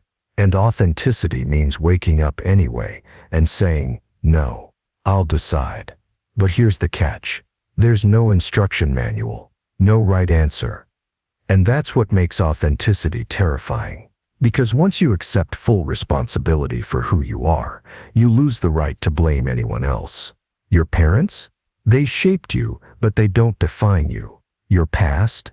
It explains a lot, but it's not a cage. If you stay where you are, doing what you hate, living someone else's dream, that's on you. And that weight is the price of freedom. Jean-Paul Sartre called this burden anguish. The anxiety of total responsibility. He wrote, man is condemned to be free, not free in the joyful, patriotic sense. Free in the sense that you can't escape the fact that your life is yours to shape, even when you don't want it to be, even when you don't know how. For Simone de Beauvoir, authenticity had a social dimension. It wasn't just about self-expression. It was about refusing to become an object, to be seen as woman, wife, worker, foreigner, other, and nothing more. She argued that an authentic life must also recognize the freedom of others, that your choices matter not just for you, but for everyone your existence touches. Authenticity is not selfishness. It's selfhood that refuses to be flattened or to flatten others in return. But authenticity has always been hard. In a world of performance, silence, and survival, sometimes pretending feels safer. Sometimes it's easier to play along, to wear the mask, follow the script, and disappear into the crowd. And sometimes that's necessary. Sometimes that's survival. Authenticity isn't about being brutally honest at all times. It's about knowing the difference between who you are and the character you're forced to play. Today, the idea has been watered down. Be authentic has become a slogan for influencers and brand consultants. But real authenticity, it's dangerous. Because if you truly become yourself, you might lose your job. You might disappoint your family. You might walk away from everything that gave you comfort. But philosophy has always asked the harder question, what's the cost of not becoming yourself? Authenticity isn't about being happy. It's about being awake. It's not about being admired. It's about being honest. In a world that profits off your sleep, it's about standing in front of the mirror with no audience, no applause, and asking, is this me? And if the answer is no, doing something about it. Anarcho-Existentialism. You sit at your desk. Your calendar is full. Your inbox is overflowing. Your phone pings with reminders about meetings you didn't choose, rules you didn't write, roles you didn't ask for. You're not in charge of your job, of your time, of your life. And the worst part, you're playing along like this is normal. That's the lie. Anarcho-Existentialism exists to expose. This isn't just about government. This isn't about flags or voting. Anarcho-Existentialism isn't political in the way most people think. It's personal.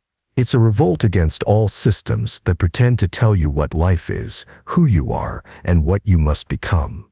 It says, there is no God. There is no essence. There is no ruler. And there is no plan. So why are you still living like there is? At its core, anarcho-existentialism is a collision between existentialism and anarchism. Existentialism says you're radically free, that no one can decide your purpose but you. Anarchism says external systems, whether religious, political, social, or psychological, are not just flawed, they are enemies of freedom. Together, they form a brutal conclusion. Everything that tries to define you must be destroyed.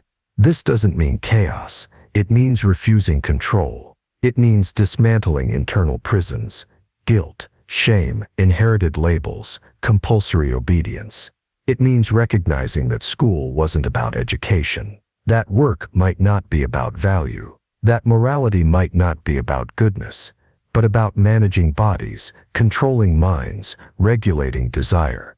It means looking at every part of your life and asking, who decided this was the way? And then whispering back, I didn't. You see this philosophy in Max Stirner, a 19th century German thinker who went further than even Nietzsche. He argued that every idea, nation, morality, duty, even humanity itself, was a spook, a ghost in your mind, a fiction that possesses you and makes you act against your own freedom. You think you're being ethical, you're just serving a phantom. You think you're being loyal, you've just been colonized by someone else's language. Stirner believed in the unique one, the individual who lives for no abstraction, bows to no ideal, and creates their life like a work of art. Modern echoes of anarcho-existentialism appear in punk philosophy, radical feminism, queer theory, and anti-psychiatry movements. Not because they reject structure entirely, but because they recognize structure as inherently violent when it claims to be natural. They ask, why is love regulated? Why is gender assigned? Why is work mandatory? Why is survival tied to obedience? These are not questions for activists alone. They are questions about what kind of person you're allowed to be, and what kind of world we're forced to accept. But anarcho-existentialism doesn't hand you answers. It doesn't say follow this path or believe this doctrine, because that would be just another system. It says, there is no path, no doctrine, no salvation, just you and the absurd, terrifying, liberating work of refusing to be a function. This is not a philosophy of comfort. It will not make you happy. It will not teach you how to succeed in the world.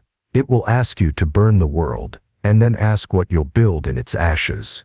It's about tearing out the script you've been handed and writing in the margins until there's nothing left but blood, truth, and silence. The question anarcho-existentialism forces is not, what should I do? It's, who am I? Once everything fake has been stripped away. And most people never answer, because most people never strip. But if you do, if you go that far, you may not come back the same. You might come back dangerous, unmanageable, unfit for the roles you were born into.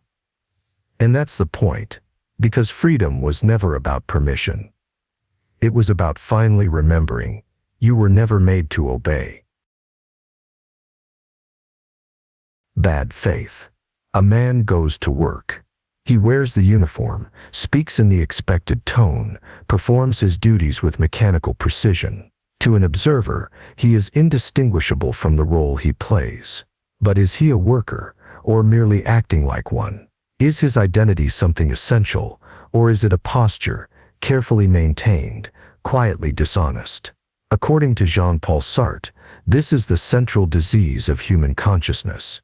We pretend we are fixed, defined, stable, when in fact we are none of those things. We lie to ourselves in order to flee from the unbearable burden of freedom. This is bad faith. The problem, for Sartre, begins with the structure of human consciousness itself. Unlike objects, we are not what we are. A chair is simply a chair. It does not question, doubt, or reconfigure its nature.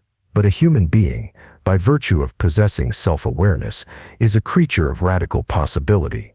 We are not things. We are beings for themselves, êtres pour soi, constantly projecting ourselves into the future, constantly choosing what we become. This means that identity is never settled. You are not a teacher, a husband, a citizen, a believer, unless you actively continue to become one. And even then, you are doing so through a continuous series of free choices. But this freedom is terrifying, because it means we are wholly responsible, not only for our actions, but for the meaning of those actions. We cannot blame a fixed human nature. We cannot point to God, fate, biology, or society as a final justification. In a godless, absurd, indifferent world, we are condemned to be free. And it is precisely this unbearable responsibility that leads to bad faith. Bad faith occurs when a person denies their own freedom, when they convince themselves that they are a role, a function, a thing, not a free subject. Sartre gives the example of a waiter in a Parisian cafe. The waiter moves with exaggerated gestures, too precise, too rehearsed. He is not merely playing the role of a waiter. He is identifying himself entirely with the role, behaving as if he is a waiter in some essential fixed sense. He ceases to see his job as a choice and instead embraces it as a definition. But this is a lie, because he is more than his job, and he knows it. In bad faith, one attempts to become an object, a being in itself. This is impossible. Human consciousness is freedom itself, the power to negate, to choose otherwise, to reinvent. To pretend otherwise is to flee from one's own nature. This is why bad faith is not a simple lie. It is a double-layered deception. It is a lie to oneself and about oneself, in full view of the very freedom one pretends not to have. But why lie? Because freedom is dizzying. To acknowledge it is to admit that your identity is never complete, that your values are not given, that your existence has no predefined meaning. Bad faith offers a false comfort. It allows you to say, I can't change. I was born this way. I have no choice. This is just who I am. And in doing so, you surrender the burden of responsibility at the cost of your own truth. This deception can take many forms. The woman who plays helpless because she believes society expects it of her. The man who insists he must provide at all costs because that's what his role demands. The person who clings to their past, not because they are bound by it, but because they refuse to outgrow it. In every case, the self is reduced, made into something less than what it truly is. A fluid, choosing, responsible being. Bad faith is not always visible. It does not always look like weakness. In fact, it can look like conviction, loyalty, even strength. But it always contains a refusal to accept that nothing is forcing you to continue, that you are choosing your constraints. Moment by moment, even if you pretend otherwise. Sartre's insight is devastating because it offers no escape. There is no fixed self behind the lie. No innocent ignorance. You are both the liar and the deceived, and you are fully responsible for the arrangement. And yet this same insight opens the door to something else. Because if you are not fixed, if no role can truly define you, then you are free to transcend every script. You can stop pretending. You can act. The path out of bad faith is not comfort, but lucidity. To see your own complicity. To acknowledge that you are never merely what you seem to be. To accept that your life is not something that happens to you, it is something you are constantly writing. And though the truth may burn, at least it's yours. The absurd hero. A man is condemned to push a boulder up a mountain. Every day he struggles.